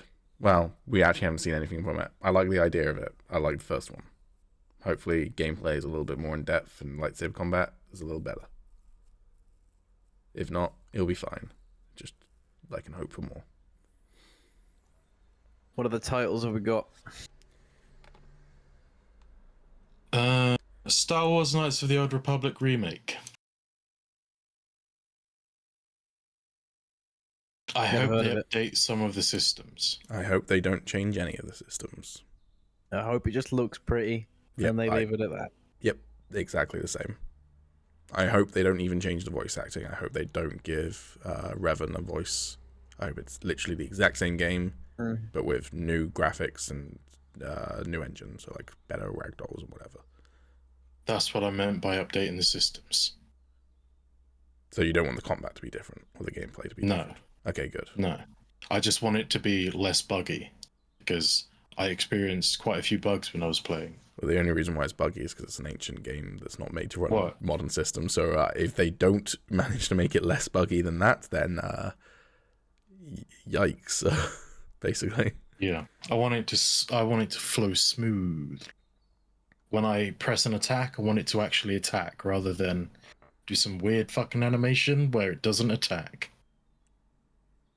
That just sounds like you breaking every game you touch like you do. I mean, maybe, but the only problem I have ever had with it is that the resolution's wonky and you have to download a widescreen mod for it.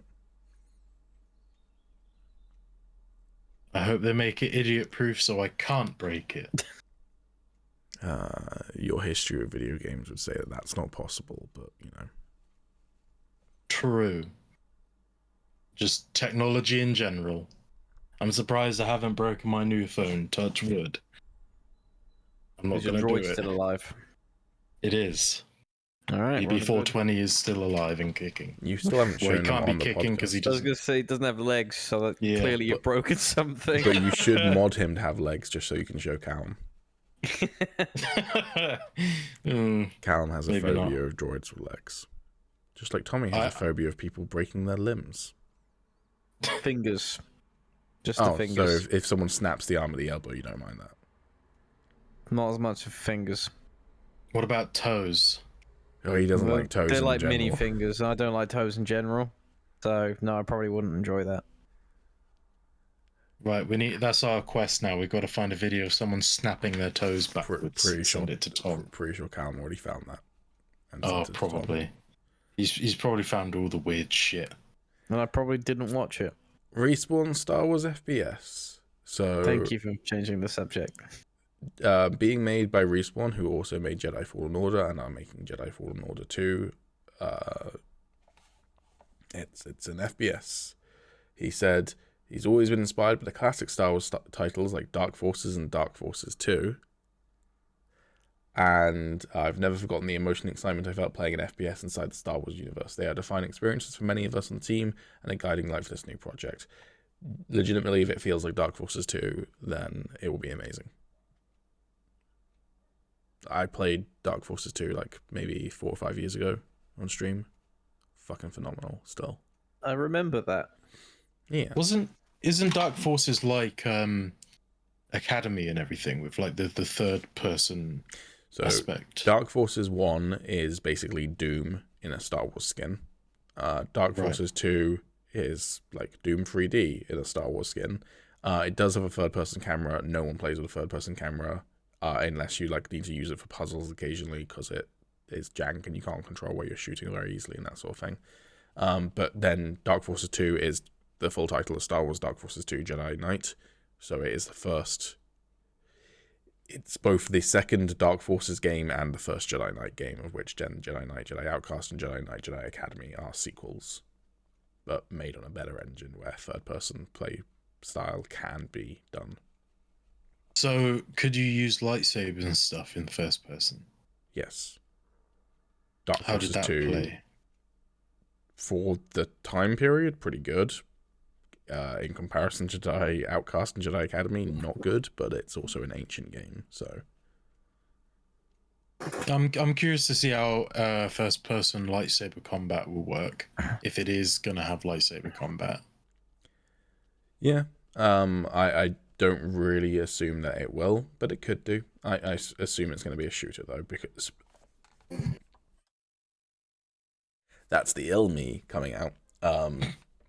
General Kenobi. They've already got a game which is Jedi Fallen Order 1 features 0 blaster capabilities. You can only use your lightsaber and your force powers. Maybe the sequel will add some stuff in. I would be totally down for that, because Jedi with guns is good shit. But I would assume that this is probably going to stay away from lightsabers and force if they've got a game already with lightsabers and force. So Yeah, I can understand why they do that. I think it would be cool to see first-person lightsaber combat, especially done well. I'd really like to see that it already exists. It's called Jedi Outcast and Jedi Academy. But they're third person. They're both. You can choose. Can you? Yes. Thought you said that earlier. I did say that earlier. I thought you just said the first Dark Forces. No, the first Dark Forces is entirely FPS as far as I remember. Dark Forces 2, you can choose both, but why would you ever play that in third person? Outcast and Academy, you can play both, but most people play third person when using a lightsaber because there's a lot of acrobatics and spatial awareness needed, but you can absolutely play it first person. And most people switch to first person when using guns, but again, there will be people who play it with third person. Okay, I take it back then. I'd love to see an updated version of that sort of gameplay, though.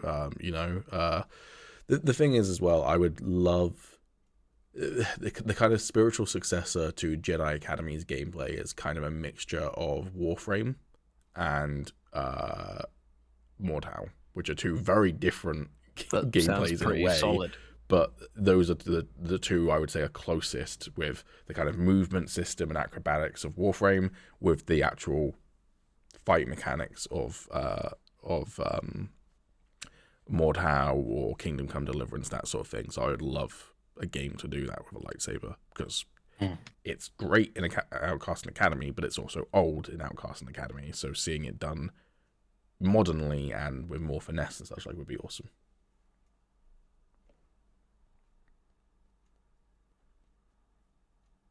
So, open world Star Wars game by Ubisoft.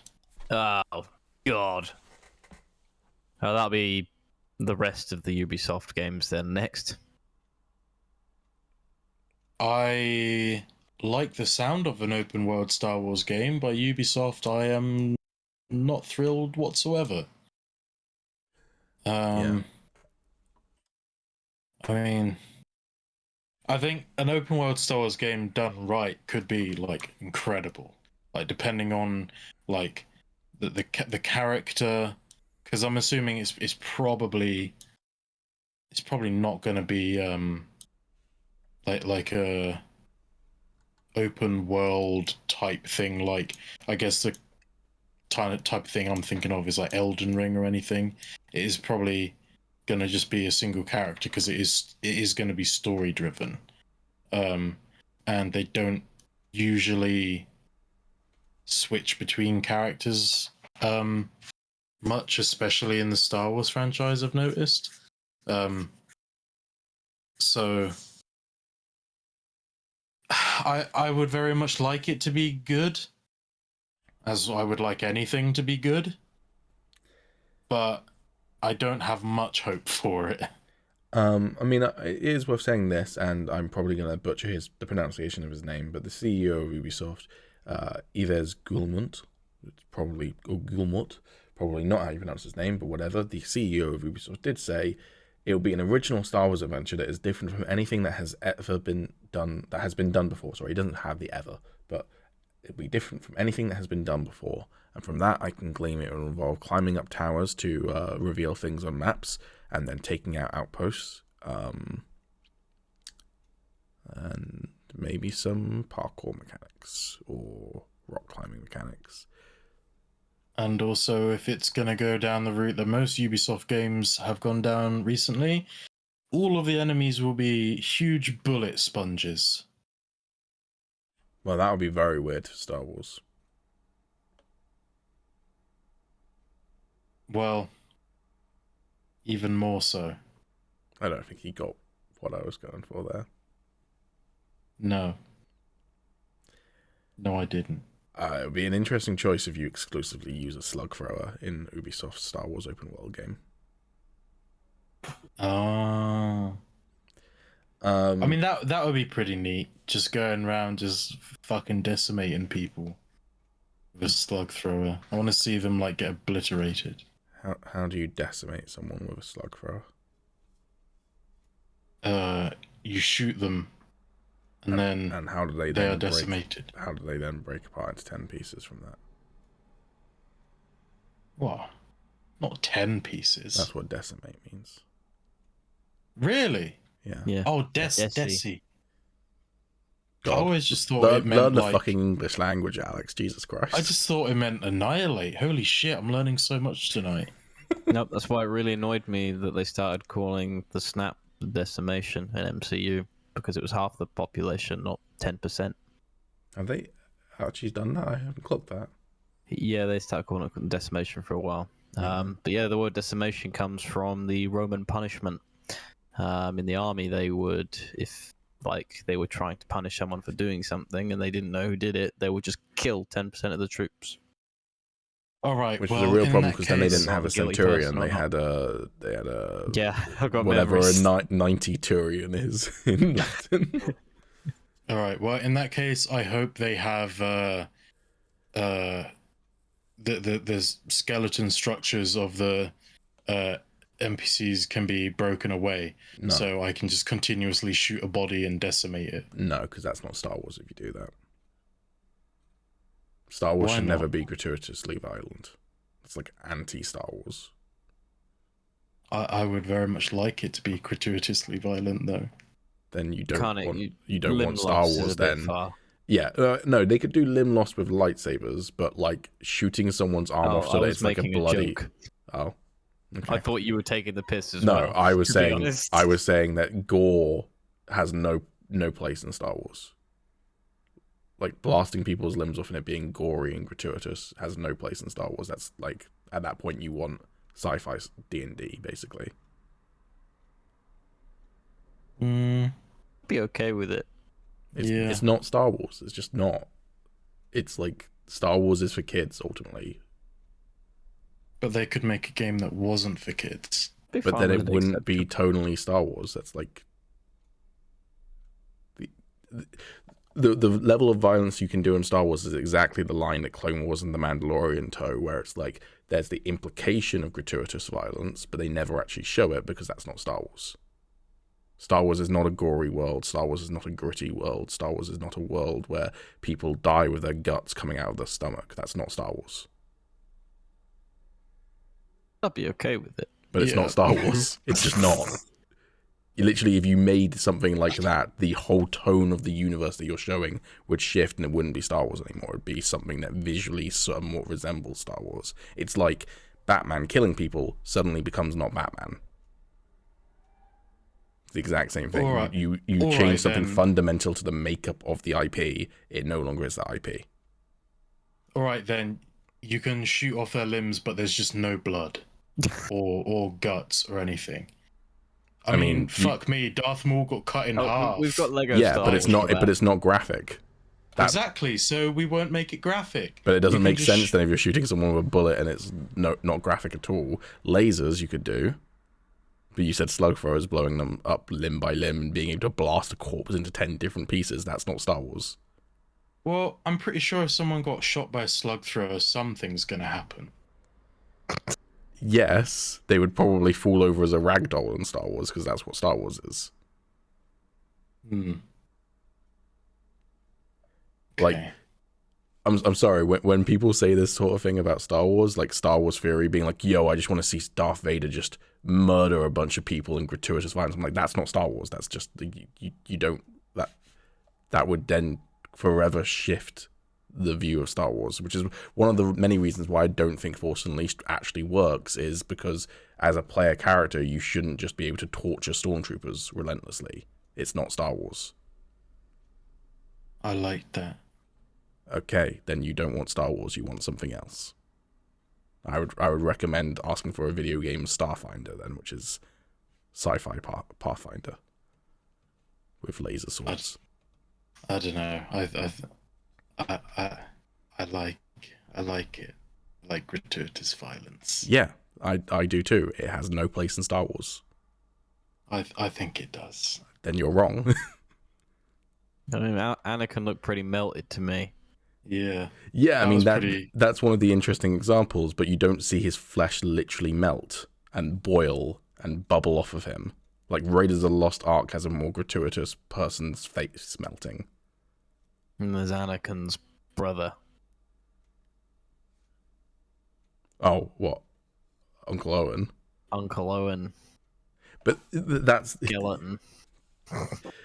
So the thing is with Star Wars violence is so much of it is implied violence. So you see the aftermath of violence. Sure, the most gory thing that you actually see in the original trilogy is when Obi-Wan cuts off that guy's arm in the cantina and there is a bit of blood.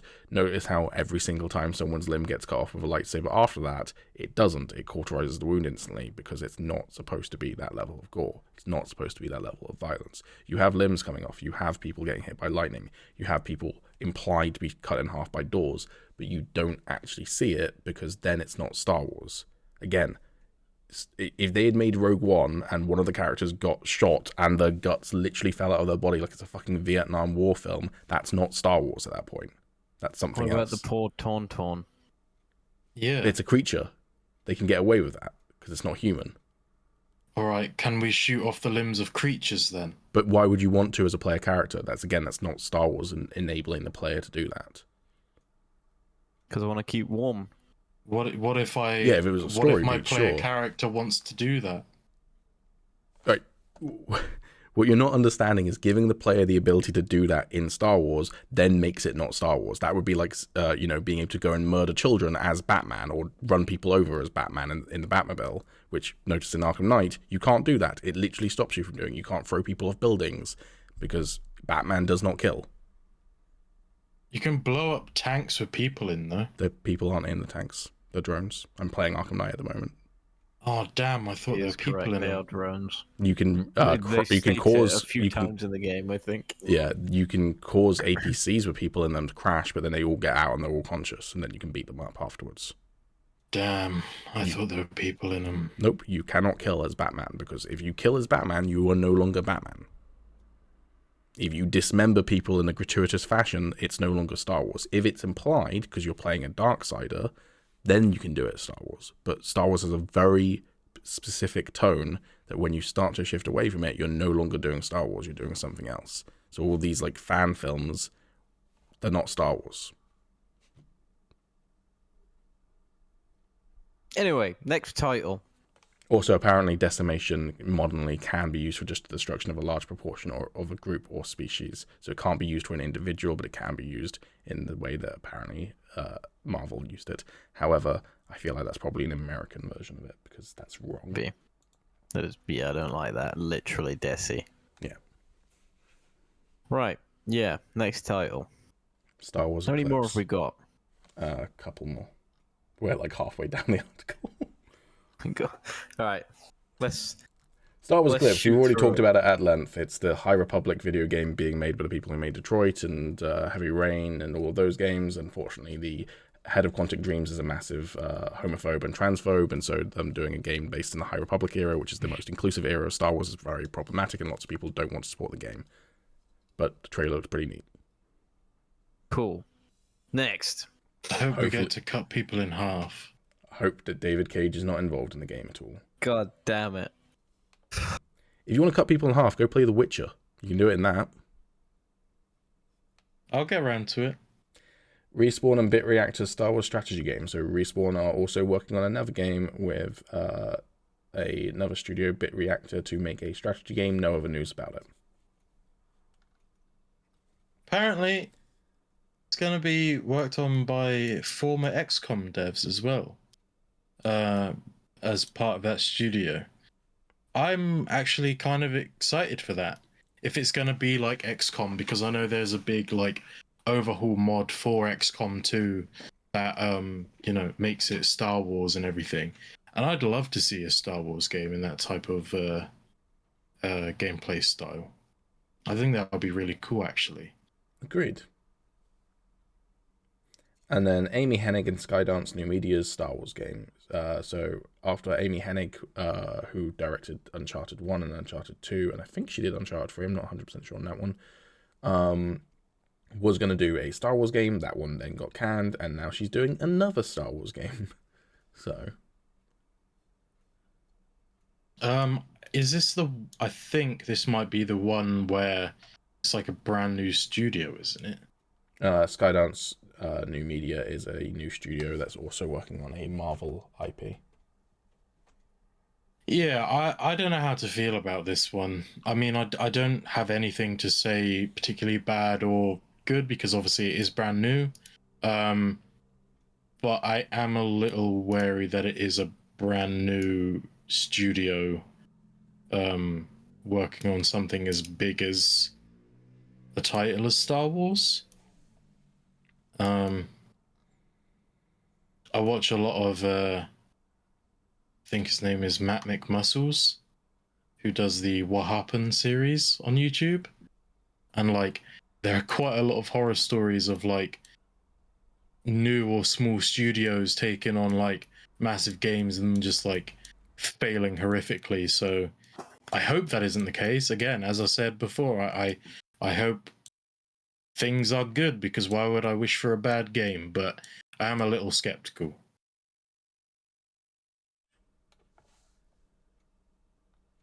Okay. I like Amy Hennig. Okay. I mean, also, isn't it a brand new studio doing the remake of KOTOR? Oh, is it? Pretty sure. Oh. Might be right there, yeah. Gotta start somewhere. You do. I guess, but It's a dangerous one to start with, but get yourself on the map. I mean, it's not, though, because if it sucks, just don't play it. Yeah, but Force they'll still have Force that Unleashed on is their not... list. Sure, but like Force Unleashed existence does not offend me. I just don't know want why, them to but ever... I thought you said KOTOR. What? I thought you said the KOTOR remake, that they were doing the KOTOR remake. My brain took it as KOTOR. Force Unleashed, nah, it's not that dangerous. No, so there's a new studio... said... I'm pretty sure there's a new studio doing the KOTOR remake. Yeah. And then also Amy Hennig Studio is doing a brand new game. But what I was saying then is that if they make a bad Star Wars game, I don't care, because Force Unleashed existence doesn't offend me. I just also don't want anyone to waste time making a new one. Right. So. But other people do like the games. Yeah, people are entitled to their dumb opinions. Case in point, people like Zack Snyder's films. Yeah, fair. I'm coming out swinging, aren't I? I chose violence today. Yeah. You're I mean, real. for someone who says you're not offended by them, it doesn't sound that way. No, I'm not offended by them. I just don't want anyone wasting time making another one, because you could make a better game, like a good game, that would be good. It's like, I don't want Bethesda wasting time making another Fallout 76. I also don't really want Bethesda wasting time making another Fallout game or an Elder Scrolls game. Give them both to Obsidian, they'll do a better job. But, you know, it's... Make another Skyrim, please. Skyrim 2. Alright, and thank you for tuning into the podcast. No, I'm the boss. I'm the one recording, though.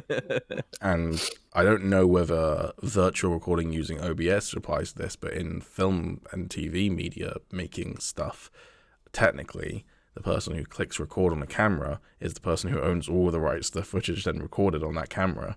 And the only reason why people can't just hold them to ransom over film studios is because they sign a contract saying that they won't.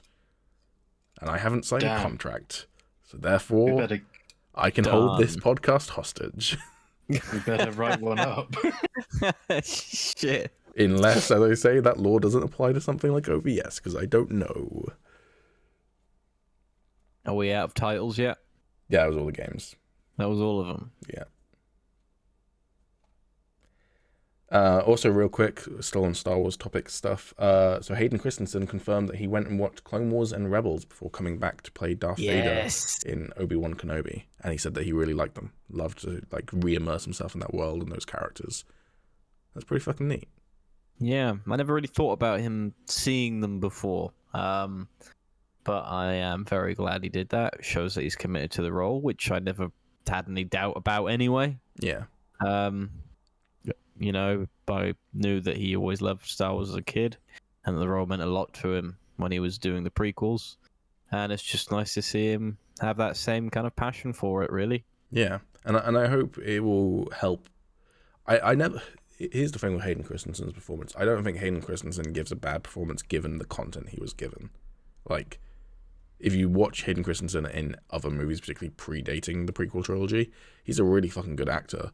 And I do think that he just gets given kind of not great dialogue to deliver in Star Wars. But, like, when he gets to act, like, his flesh burning off of him, I hate you scene, he's great. So I hope that him coming back will both give him a chance to, like, act his ass off, but also hopefully having those extra dimensions to that character might help flesh it out a bit more. So I'm hoping that his Anakin / Vader will not be as much of a little bitch as he was in the prequels.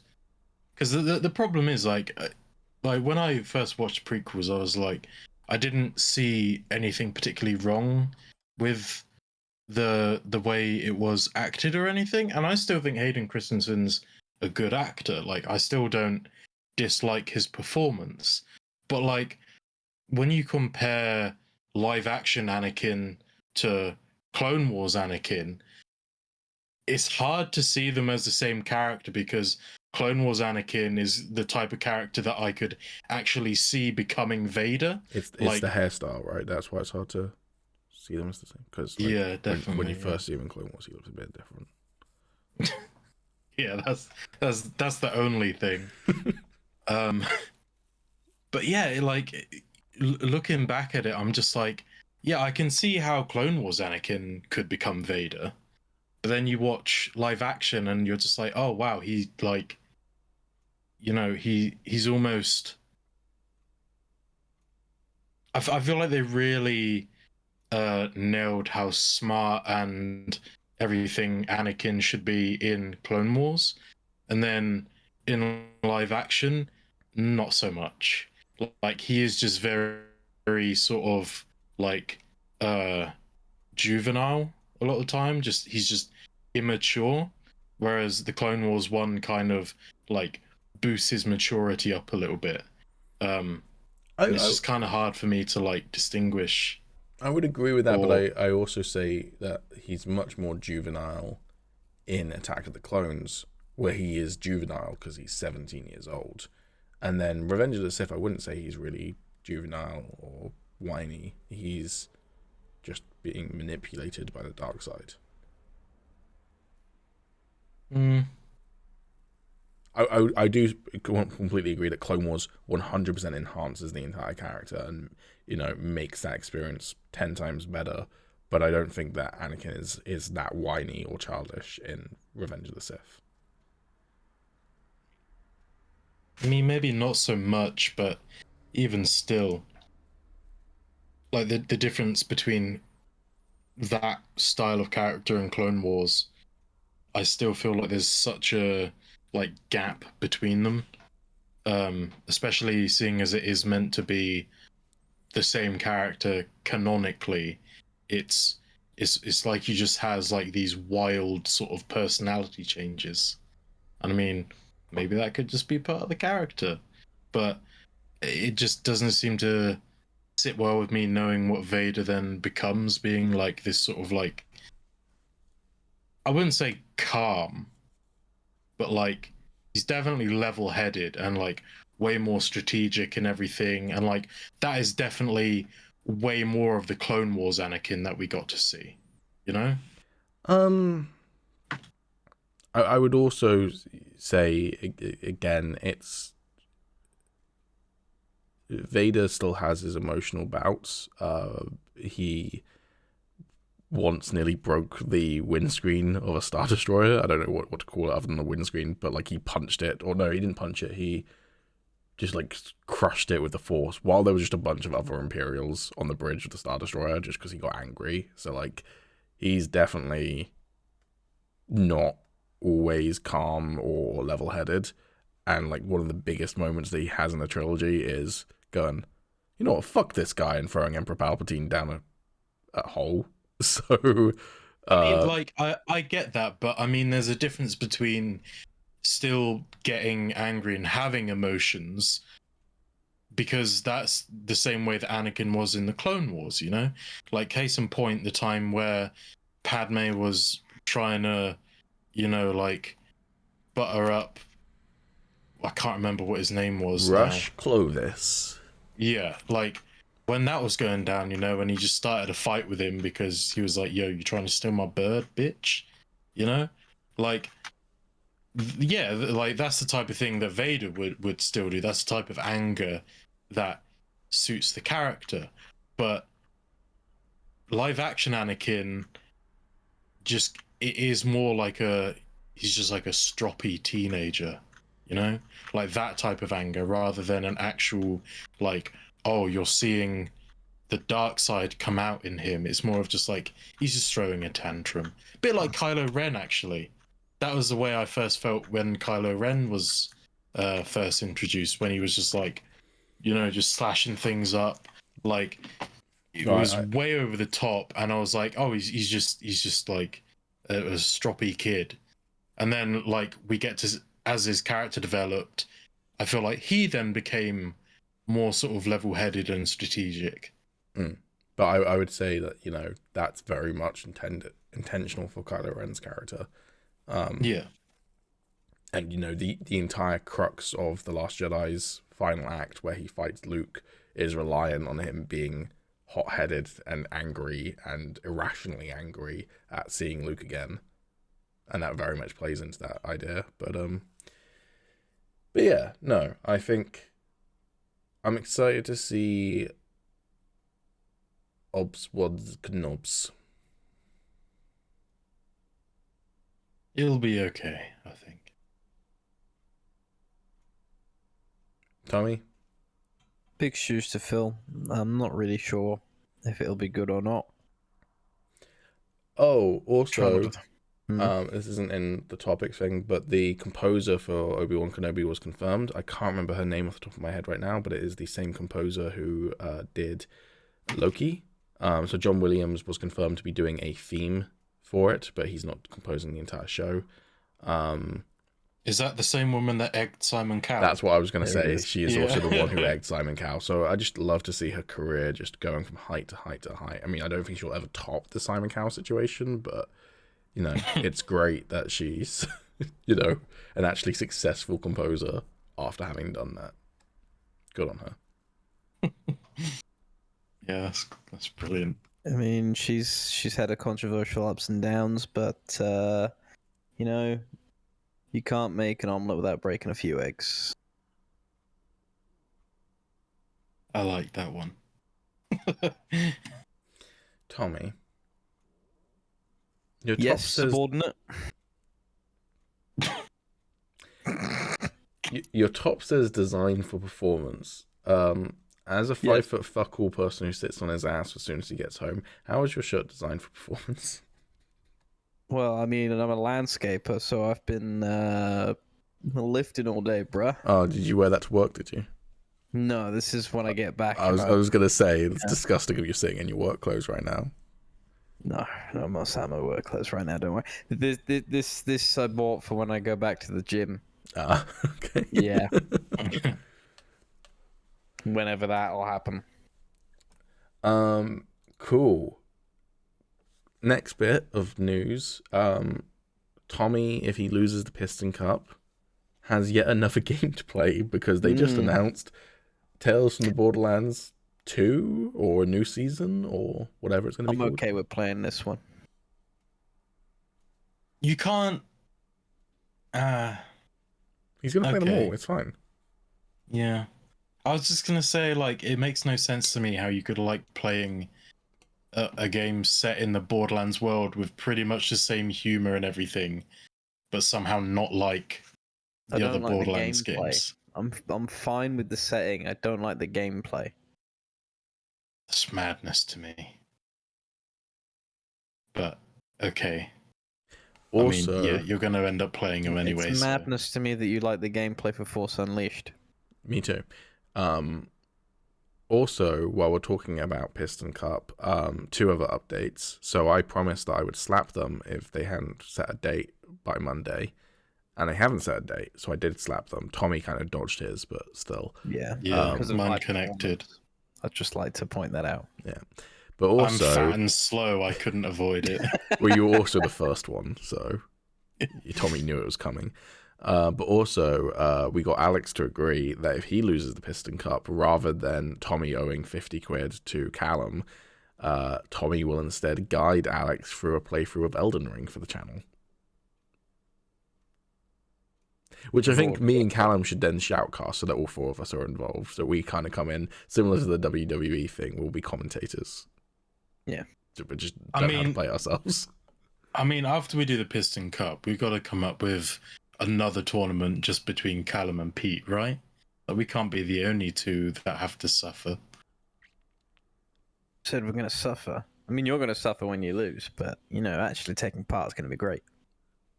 I'll happily compete We'll with see. Callum, but the wager will be something like, if we lose, oh no, we've got to play Divinity 2 together. Yeah, if that's what you think, you are dead wrong, my friend. I'm sure there is something. If you lose, you're going to have to play the Force Unleashed games. That's fine. They're short, and I can force myself through that pain. Or Skyrim. You Again, have to play through all the different editions of Skyrim. And you have to pay for them. I mean, I would just flat out refuse to do that because that's against my moral code. But I would play through Skyrim again. I can do painful things like that. We'll find something. There is a game that you could force me to play that I would genuinely hate, but it would be good content, so I'd agree to do it if I lost a competition against Callum. What's that? Oh yeah. Getting over it with Bennett Foddy. I wouldn't guarantee that I'd beat it, but I would play it for a long time to try and beat it if needs be. We'll see. I mean, we gotta blah blah blah. We got. Did you just wake up in class again? Yeah, I think so. We got to try and come up with something for Callum as well. I mean, I wish I was here. You wish you were here, do you? This is what I'm talking about. I'm starting to crash now. The energy's going down. It is 2 hours now, pretty much. So.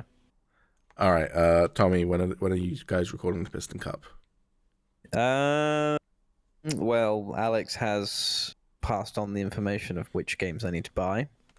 So first, I need to pick up a copy of said game. I'm not sure which one it was. Was it 1 and 2? They both work. I think so. Yeah. Yeah, we'll probably do it in 2 then. I'll look at the reviews, see which one's better. Oh, I thought we were just going to do both. I mean, we I could thought do we could- both.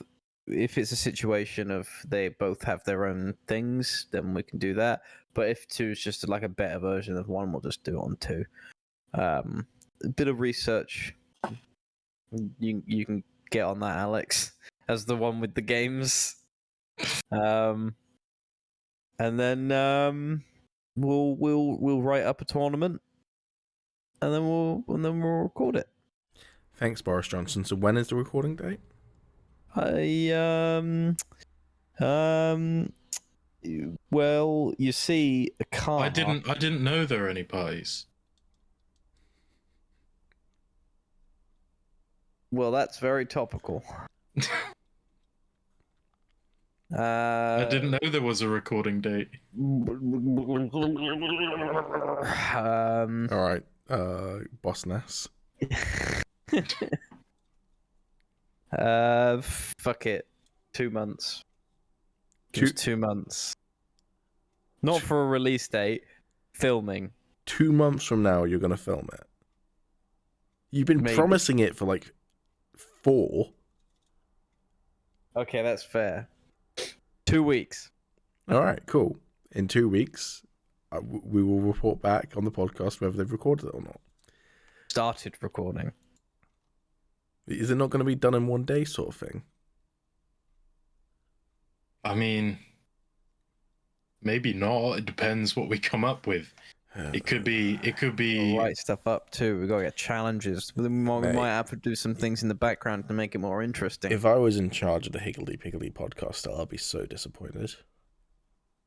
Well, I am, and that leaves me with a lot of responsibilities. So I'm a busy delegate. man. So delegate to I can't Alex. be Then. dedicating all of my time to one project. So delegate He it already to Alex. has been Then. delegating it to me. It's taken just ages. told me that I'm going to be doing the fucking Alex, research. This is my first big decision as Well, head you honcho of the already made a Higgledy big Piggledy decision podcast. earlier. You're fired. I've been the one doing the work.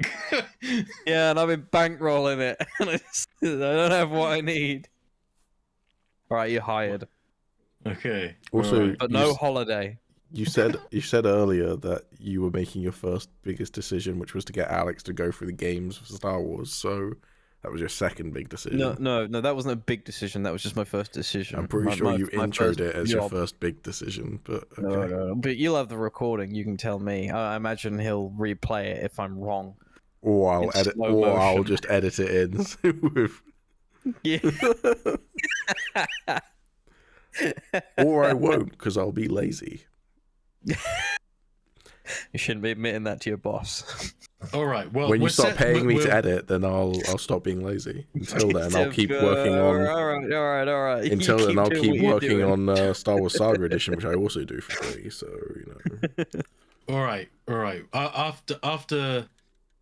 Okay, maybe not tonight, but tomorrow, we'll message each other and we'll try and set some time aside to get everything underway. Yep. And then, final bit of news. Dungeons World of and Warcraft Dragonflight. Oh yeah, I didn't talk about that because we didn't do it, but yeah, we can talk about that. We'll let the other dragons go first. Dungeons and Dragons, who are making a film, if you hadn't clocked that already, they announced it a while ago. They've announced the... Oh god, I started playing the trailer by accident, which is a very short teaser trailer. It's like 20 seconds long, it's just a logo reveal. Have announced that it will be called Dungeons and Dragons Honor Among Thieves, and will feature Chris Pine, Michelle Rodriguez, Sophia Lillis, Justice Smith, Regine Page, probably mispronounced that, and Hugh Grant. I didn't catch the Hugh Grant part. All right. And will be coming out in March 3rd, 2023. So, just under a year away. As I say, the teaser trailer is literally just the title reveal, but Very witchery. yeah, I literally thought it was like a Dungeons and Dragons meets Witcher crossover event when I first saw the teaser trailer. I was like, Witcher already has a tabletop role-playing game. Why is Wizards making one now? But yeah, no. All right. I mean, look, I've seen one of the Dungeons and Dragons live-action films, the one that featured Jeremy Irons. It was fucking shit, but I loved it as a kid when I was like 6 years old. Hopefully this one isn't, but I don't have high hopes. I mean, Dumb fun. yeah. Well, I mean, we'll meet up and watch this together, right? No. Yeah, I'm down for that. No, because I don't want us to then do the podcast on it afterwards, and it turns out that you threw up half an hour into it and missed the first act. It's content. But no, I'm kind of... This is maybe not the worst it could be, but I'm kind of expecting it to be at most kind of Jumanji levels of quality, the new Jumanji films levels of quality. People like them. Can't say I'm one of them. Yeah, I was going to say people like them. Not me, but people, so... I quite like them. They're just dumb fun. Like, I don't think they're cinematic masterpieces or anything, but it's like, you stick one on in front of me, you stick one in front of me, and I'll quite happily watch it. It's one of those films where I can just turn my brain off, you know? Jumanji, whatever the next level, that one literally bored me to sleep. So In the cinema or at home? at home. Okay. So I will defend it for that it wasn't the cinema. But if it had been the cinema, probably would have done the same. They made the same joke about them being old men so many times. I will make a prediction as well. I kind of think Chris Pine might play some sort of paladin or cleric or fighter who kind of looks like Prince Charming from Shrek. Figure he'll be a rogue. I mean, he could be, and he can definitely play those rougher characters, but he's just so handsome and like perfectly Prince Charming sort of handsome that I feel like they're totally going to typecast him. But I hope that he's then got like some twist to his character or something. I'm pretty sure I saw a picture of him the other day from the movie, and he's wearing like chainmail helmet. Unless that was from a different movie, and it was just happened to be. You go. Near D&D, like maybe I saw the word D&D and then saw this picture and I was like, Chris Pine is in D&D and he's wearing chainmail helmet, so it must be his D&D character. I hadn't seen anything come from set photos or anything, but yeah, maybe he did wear a helmet in Outlaw King. Oh, that might have been it then. Maybe they were just talking about his role in D&D and like comparing it to similar sort of like medieval-esque type look. But do you guys reckon it's going to be again sort of like Jumanji, where it's like players get thrust into this world? Or do you reckon it's actually just going to be like this is set in the world of D&D and these are like meant to be the characters, I hope the latter. I think the former could have the potential to be good, where you have like the cutbacks to the players reacting to stuff. But also, I think if they did that, they would probably do it shit, because 99% of content that has ever shown people playing D&D does it like Big Bang Theory, which is not how people play D&D. If they did it somewhat like Community, I could be on board, but most of the time they do it awfully and they stereotype how people play D&D, and I wouldn't find that enjoyable at all. And D&D player. Yeah. But I think at the very least what this film will hopefully do is introduce some new people to D&D who will maybe then go and play the game. And if it does that, then fine, whatever. I mean, honestly, I'm surprised at the cast they chose, really, because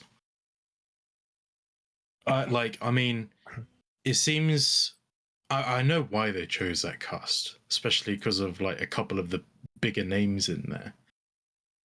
But they're not the sort of people I would envision to be in a movie like that. Like, imagine if they actually just got actors that are known for playing D&D to be in these films and like give like input on the characters and everything and how they would like want to play it and everything. I think that would be great. Like Joe Manganiello, I think that would have been a really cool casting choice. And I don't know. I think even though I'm not like really hyped for it because of the past movies and everything and what it could end up being, I do have a little bit more faith in it now that D&D's come more to the forefront, because obviously back when the other live action movies were made, or the animated movie and everything, like D&D was still fairly under, like, it just wasn't as well known, or like not a lot of people were, it wasn't as popular as it is now. And I think now maybe people might understand it a bit more, and so they might actually put more effort into making it good. Well, yeah, it's definitely more in the limelight, so it would be risky to mess it up. But I can still see it being messed up. But I'm pessimistic when it comes to stuff like this. And also, in case you didn't know, Chris Pine is a massive D&D nerd. Oh, okay, good. Yeah, I'm pretty sure he actually helped write a game add-on book. I didn't know that, but also I like him even more now. Just kidding, I made that up. Well, now you're what fired. D&D is. You are no longer the head of the Piggledy podcast. Callum is the lone throw it in at the end. lone sole manager of the Higgledly podcast. Damn, I didn't even get a look in. You already spread misinformation. You spread misinformation. You were the first one to do it. Callum has never gaslit anyone, let alone our audience. So, if you spread misinformation twice, does that throw your hat back in the ring? I think once Callum fucks it up, then it circles back around. Okay. Or we add someone new to the cast. All right. Sounds fair. We'll bring Samu in and give him control. Just like Elon Musk and Twitter. Yeah, that happened. Or is happening, because I don't think it's been 100% confirmed, but it's like very much like it's confirmed. No, I think it's full on. They've accepted it now. Yeah, I don't know. Hey, you guys want to talk about World of Warcraft while I try not to fall asleep? Sure. We'll just be quick anyway, because, I mean, all I'm going to say is that literally there's fuck all that they actually said in the deep dive or the, trailer for it. So, yeah, there's not going to be much to talk about. They've come out with some extra stuff now. I don't know how up to date you are and all, but... I haven't really seen anything since then. So, World of Warcraft Dragonflight, new WoW expansion. Alex and I, I'd say I'm more excited. Alex is... Well, how would you describe it? I have not yet come to terms with the writers. I am not yet ready to just forgive and forget. I do not think it is going to be good. Quite frankly, I would like it to be good. I'd like to be able to get back into WoW and for them to redeem themselves. But after the absolute fucking shit show that Shadowlands was, I have absolutely no faith in them. And I don't understand how so many people can see there's no expansion with the trailer and a deep dive that basically covers absolutely nothing and get so excited for it. Because it feels more like Mr. Pandaria, and that was a very good time. It was a bit weird that there wasn't a trailer in the traditional WoW sense where it says all the features. And, there was a kind of lack of features. But I think people are excited because they're fixing all of the things that have made WoW shit over the last few years in the first place. Like, there's no system that the whole thing's being based around that will be a mess until the last patch of the game. It's just going to be, hopefully, it'll work throughout the whole thing. There are things in that they didn't mention on the announcement. Renowns are going to be back, but as a minor thing with the Dragonflights, which is pretty cool. But then we've got new race, new class. We've got the Dragon Rider system, which just makes the game more interesting to play all around, even though they totally stole it from Guild Wars. But, I don't care. It's a good feature. Great. It's going to be in another game, and they'll probably make it a little bit better. I mean, yeah, new race, new class. It's called the Drakthir. It is a race and class. So a Drakthir can only be an Evoker, and an Evoker can only be a Drakthir. It looks pretty cool. Like, I'm not gonna lie, that did get me excited. I was a little disappointed that like the other races didn't get a new class, but I mean it's something new and exciting. New. So like Very new. I mean, I can't holding buttons in. That's gonna be weird. Like I can't fault them for doing something new because it's it's something that we've people have been wanting for a while. something just to change the game into something more modern rather than rehashing the same old systems. So yeah, on that front, I'm excited for that. The dragon riding, it does look very cool, but they've also confirmed it is faster than flying. yeah, and like it does look very cool. However, the only part that I don't like about that is that I kind of like my mounts. I kind of like using my other mounts, and it's like, well, dragon why would riding I? is only going to be in the Dragon Isles. Yeah, I know, and I'm like, well, why would I ever use another mount like there? Because dragon, And and also like what if I want to then not be in the Dragon Isles, but I want to fly around on my dragon, it is then only limited to that. unless it feels, you're Drakthir. well, yeah, Drakthir can fly. It just sounds a little limiting either way. I mean, maybe I'm just being cynical, but like they've said that if there's like in feedback, then they will adjust things. It's not permanent, so that's fine. As long as they're loosey goosey with it, then I'm happy. But yeah, like apart from that, there's like people are like, "Oh wow, the zones look amazing," and I'm just like, "Well, yeah, there's forests and snow and stuff. Like, I mean, it's nothing groundbreaking, is it? Really? It's honestly just nice to go back to something relaxing and not fucking afterlife crazy over the top bullshit. But also, it's the biggest continent they've ever brought out by miles, which is why the dragon riding's there. So I'm pretty hype. I also think the trailer was just shit in general. I think it was the most boring one to date. I don't understand how people could look at the trailer and be like, "Oh my god, that was so badass!" Like, all it was a stone man climbing a tower and then falling off and a dragon catching him.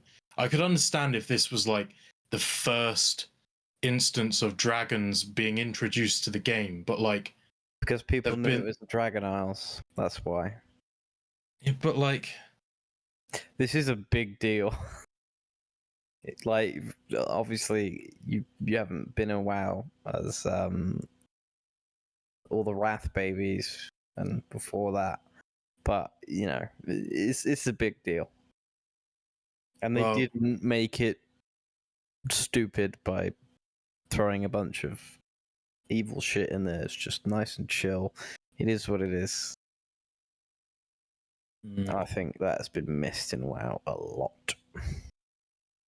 I don't know. I see now that you've said about the Wrath babies and everything.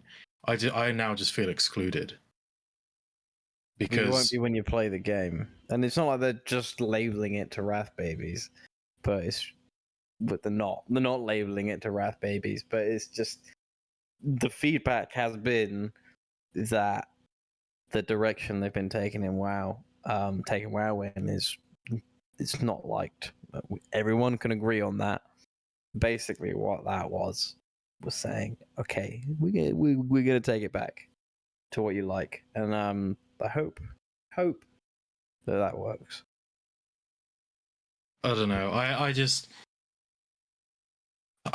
can't get over how cool it would have been to at least see like some of the half giants like reacting to the dragons coming back, and like, you know, maybe at the end like showing something, you know, like them preparing to start fucking the dragons up again, you know?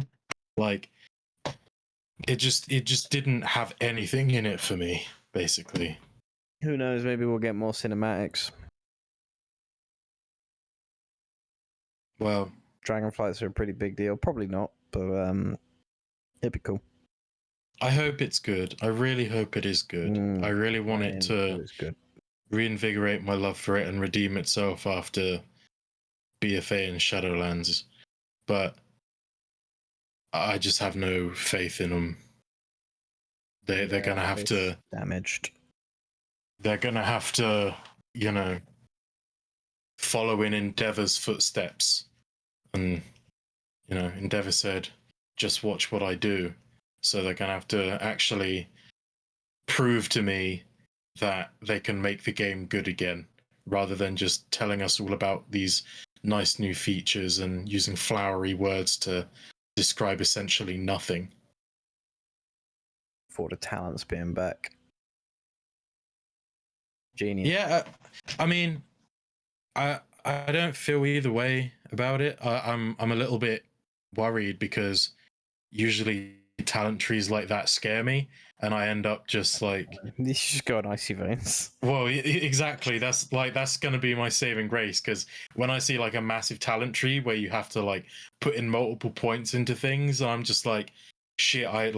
There's just so much to choose. Like my brain just gets really frazzled by it, and I just end up sticking points into whatever I think sounds cool, even though it might make my character absolute dog shit. But it's just a good way for them to actually have the player power be on the actual player again, and not some system that the whole expansion is based around, and it'll last in other expansions. So that'd be good.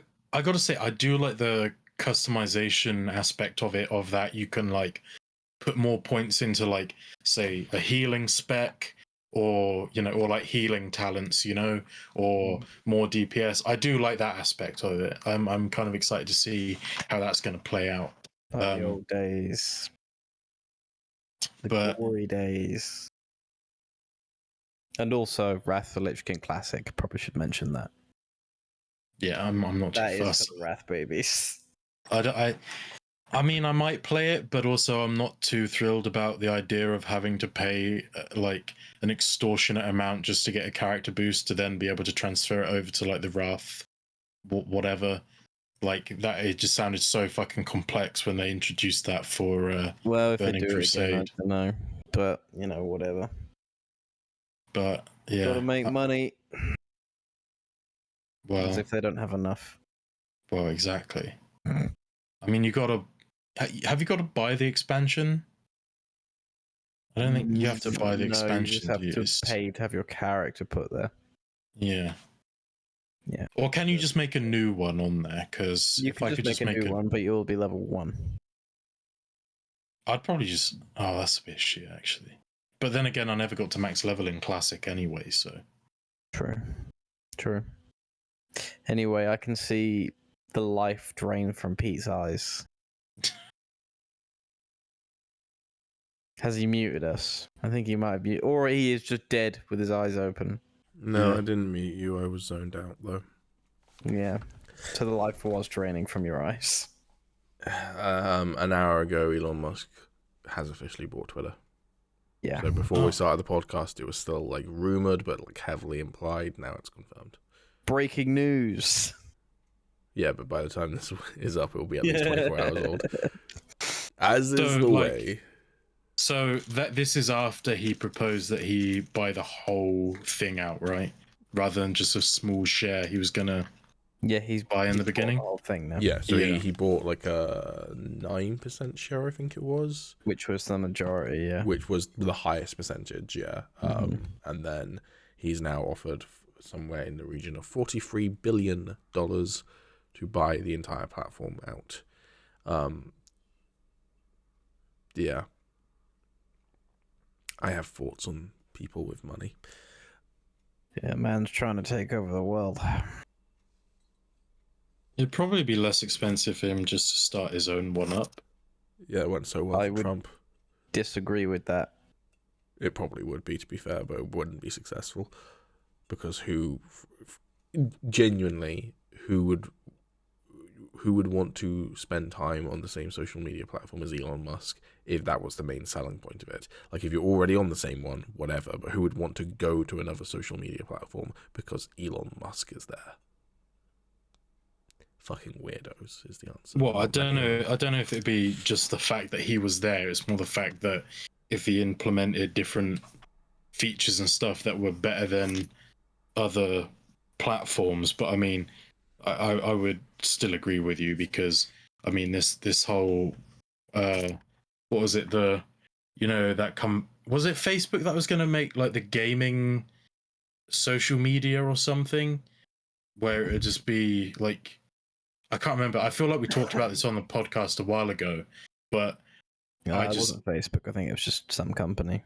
oh well, yeah. I still don't really see the point of that, but I wouldn't see the point of making a new platform. So I mean, I suppose if he wants to do something, it's easier just to make changes to an existing one with a lot of users. I mean, realistically, it's Elon Musk as well. He'll probably try and do some stuff with it and then realize that it's not as easy as he thought it was and then give up.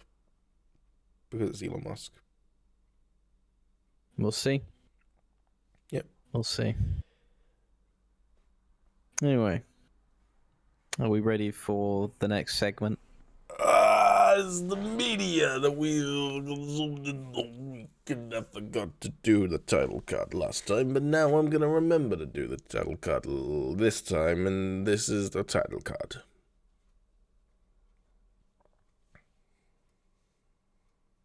So who's going first, eh? Thanks for volunteering. Oh. Whoops. Dug myself a grave there. Honestly, I've been out in London for like the past 4 days. And that's the main piece of media you've consumed then? Pretty much. I mean, I guess. I love the media that is London. Yeah. Yeah.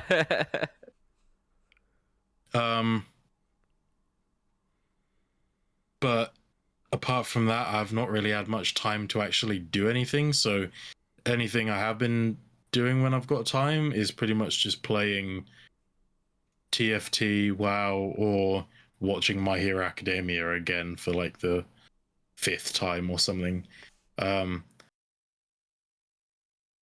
from that, I really just don't think I've had time to do anything else. I guess health, does that count as media? This is what I meant, yeah. I'd say it does. In that case, I listened to Health, which was a new media for me. Pretty good. It was a lot heavier than I thought it was going to be, so once that started ramping up, I properly got into it. I am a fan. I will probably listen to them from now on. But that's me. Short and sweet. Nice. Just Thank like you, Tommy. Yeah. I'd agree. Nice cock. You heard it here, folks. You or me, Pete? I think that's a you. I think that's for me. All I right. was trying to go for like a guns at dawn sort of, or guns at noon sort of thing, but he didn't stare in the camera, so. Oh, it just looked like you were asleep. No, it was me trying to do that. This week. He's still doing this.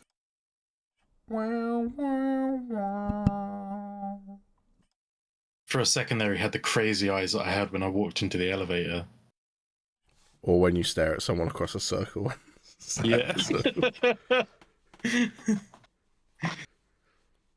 What have I done this week? You can also throw in the week before, because we missed the week before. Fair. I don't think I did much the week before either, to be honest. Health also, as we have established early on in this podcast and just then. Been playing a bit of WoW because I'm me, and that is something I often fall into doing.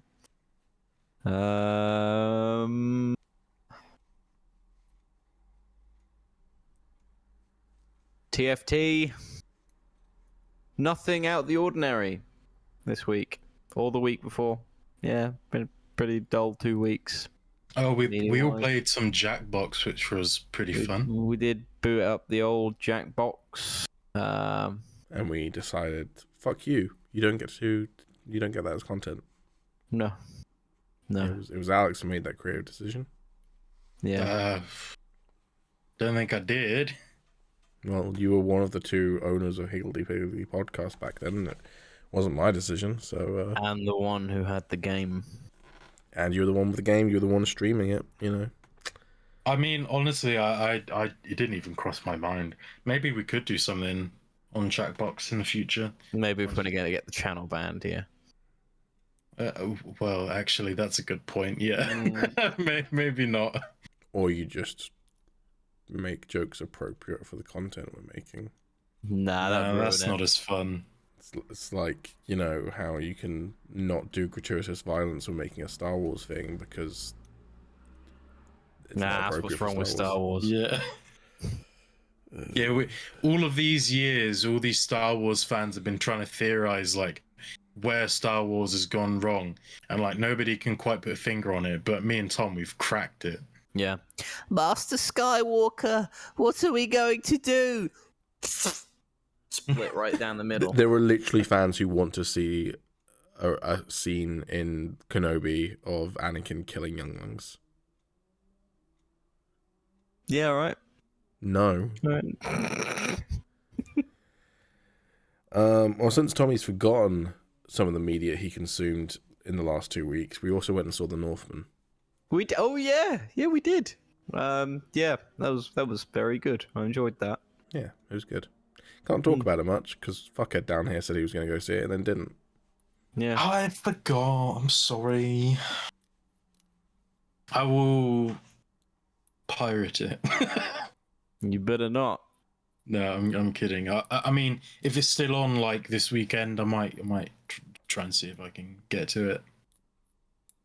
Can't believe Alex just admitted to a crime on the podcast. But also, even if you Allegedly. do ever... Do you want to try saying that again, Alex? Allegedly. Allegedly. What was that, Pete? even if you do on occasion do nefarious things to get your media, which you shouldn't do. You should support creators, specifically always support indie creators and not, you know, you should also support the big studios, but like indie films like The Northman, which cost a lot of money to make, if people just pirate it, it means that we won't get another that sort of scale film by Robert Eggers. So it needs to make money for them to, you know, sign off on films like that again in the future. So,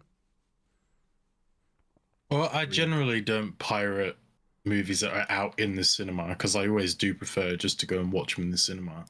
and But- you also don't pirate films in general. No caveats involved in that. Sure.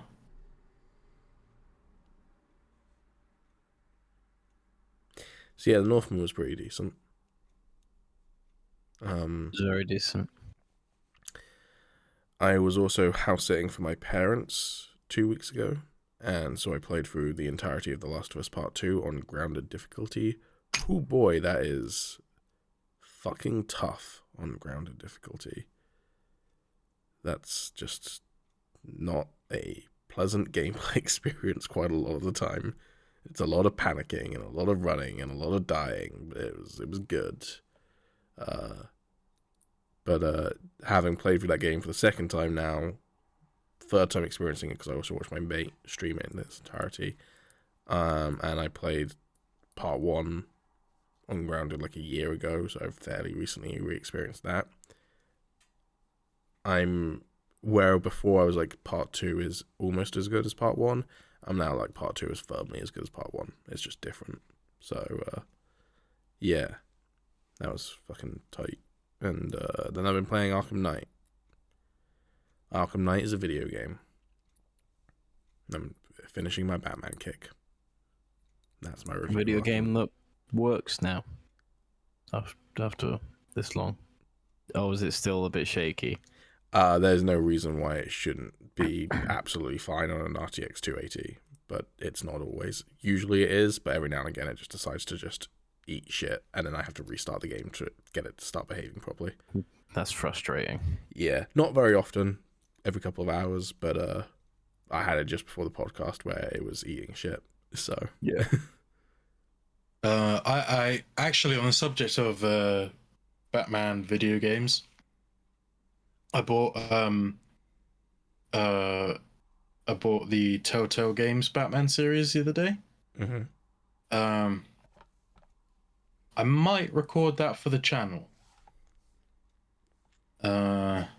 So if either of you boys would like to hop on and view what I do at any point when I'm playing, you would be more than welcome to. I might not be the best person to be in that series because I literally played through them in March. Well, I'll I know take it up Tom. with my offer. Yeah, cool. But yeah, I think that could be quite fun. I've obviously played Tales from the Borderlands and absolutely loved it.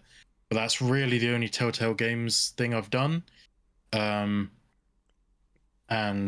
seeing as I also have just been getting like back into Batman and everything, saw a few clips of it and was like, that actually looks like really fun. It looks very different to, you know, everything else I've seen with Batman in, but I'm willing to give it a go. My aim is to be the worst Batman possible, so that should be fun. Oh, I'm definitely taking up that invite. What spoilers do you know? Spoilers for Telltale's The Batman, because Alex has inevitably looked up some spoilers. I haven't like read any spoilers, but as I said, I've seen clips and everything, so I know that the Joker doesn't start off as like the Joker, and depending on your choices, you can have like a very different relationship with him throughout the game. But that's about it. That's pretty much all I know, really. Fair enough. I didn't want to look too much into it because I do want to play it myself and I want to make these choices. But I knew enough to like know that you can basically choose some like absolute dickhead options, and I was like, I'm doing that for sure. I will say season 1 kind of runs a little bit like ass. Like most of the older Telltale games do before they moved on to the new engine. Season 2, pretty smooth the whole time. Sweet. I'll keep that in mind. But like when I say runs like ass, I mean like they will be like transitioning to another scene and it's clearly supposed to not run at 5 frames per second, but it runs at 5 frames per second during the transition. And the combat scenes. Yeah. But that be Telltale for you. Yep. Old Telltale, anyway. Yeah. We should absolutely I'll, also get Alex to, if he's never played them, play at least season 1 of The Walking Dead. I know he doesn't like zombie stuff, but I feel like we might actually get emotions out of Alex. It's not that I don't like zombie stuff. I just think it's generally played out. I mean, if like there was something really good and it was zombie related, I'd still enjoy it. But like generally, when another zombie film or game is released, I just sigh, just out of exasperation over the fact that they're just making so many and there's not a lot of differences. So didn't you say the other week that you had never picked up The Last of Us because it was just another zombie game? But then you just said that if it's like a fantastic game, then you'd pick it up. Well, I mean, if it appeals to me. Look, like, I've seen clips of The Last of Us and everything, and it just doesn't really appeal to me. Okay. I mean, who knows? I might give it a go at some point. I'm pretty sure I picked up The Last of Us on, like the PSN Plus collection or whatever. Or actually, no, that might have been Uncharted, or maybe both. I don't know. I can't remember. But yeah, I might give it a go in the future, and I might like it. But for the moment, I'm not that fussed about giving it a try. Fair enough. So, that's the media we consumed this week. Bless you. It wasn't It a looked more like sneeze. he was really disappointed. No, it was a cough. Oh. I'm dying. Well. Okay, let's wrap it up then, I guess, unless there's anything else on the tips of our tongues that we're just... No, let's wrap it up before Pete succumbs to his fate. I mean, if he passed away on screen, that would be good content. But also, we wouldn't have anyone to edit it, so that would also be an issue. I mean, yeah. I would say I could edit it, but I'd somehow have to get the file, so yeah. And also, I don't want to. Just a heads up, by the way, I'm not editing the Piston Cup. We know. No, I know. That's what Alex is for. That's why it's going to take 2 months. Well, actually, no. I'm quite excited to try editing on my new laptop, actually. So I'm going to give it a good go.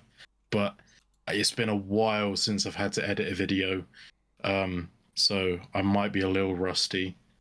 So it might take me a bit longer than it would have a few years ago. But That's what I could be forced to do if I lose a competition against Callum. I could be forced to play Rust.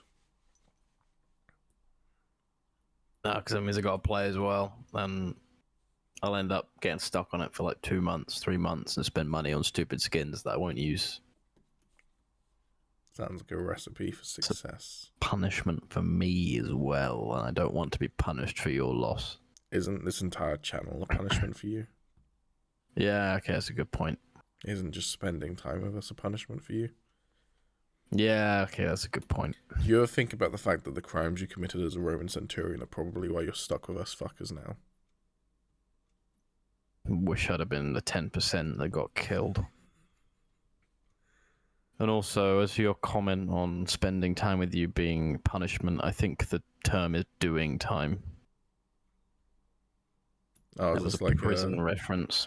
Yeah? Is this like a community service thing? Yeah. Yeah. Cool.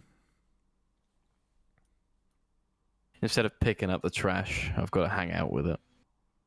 oh shit!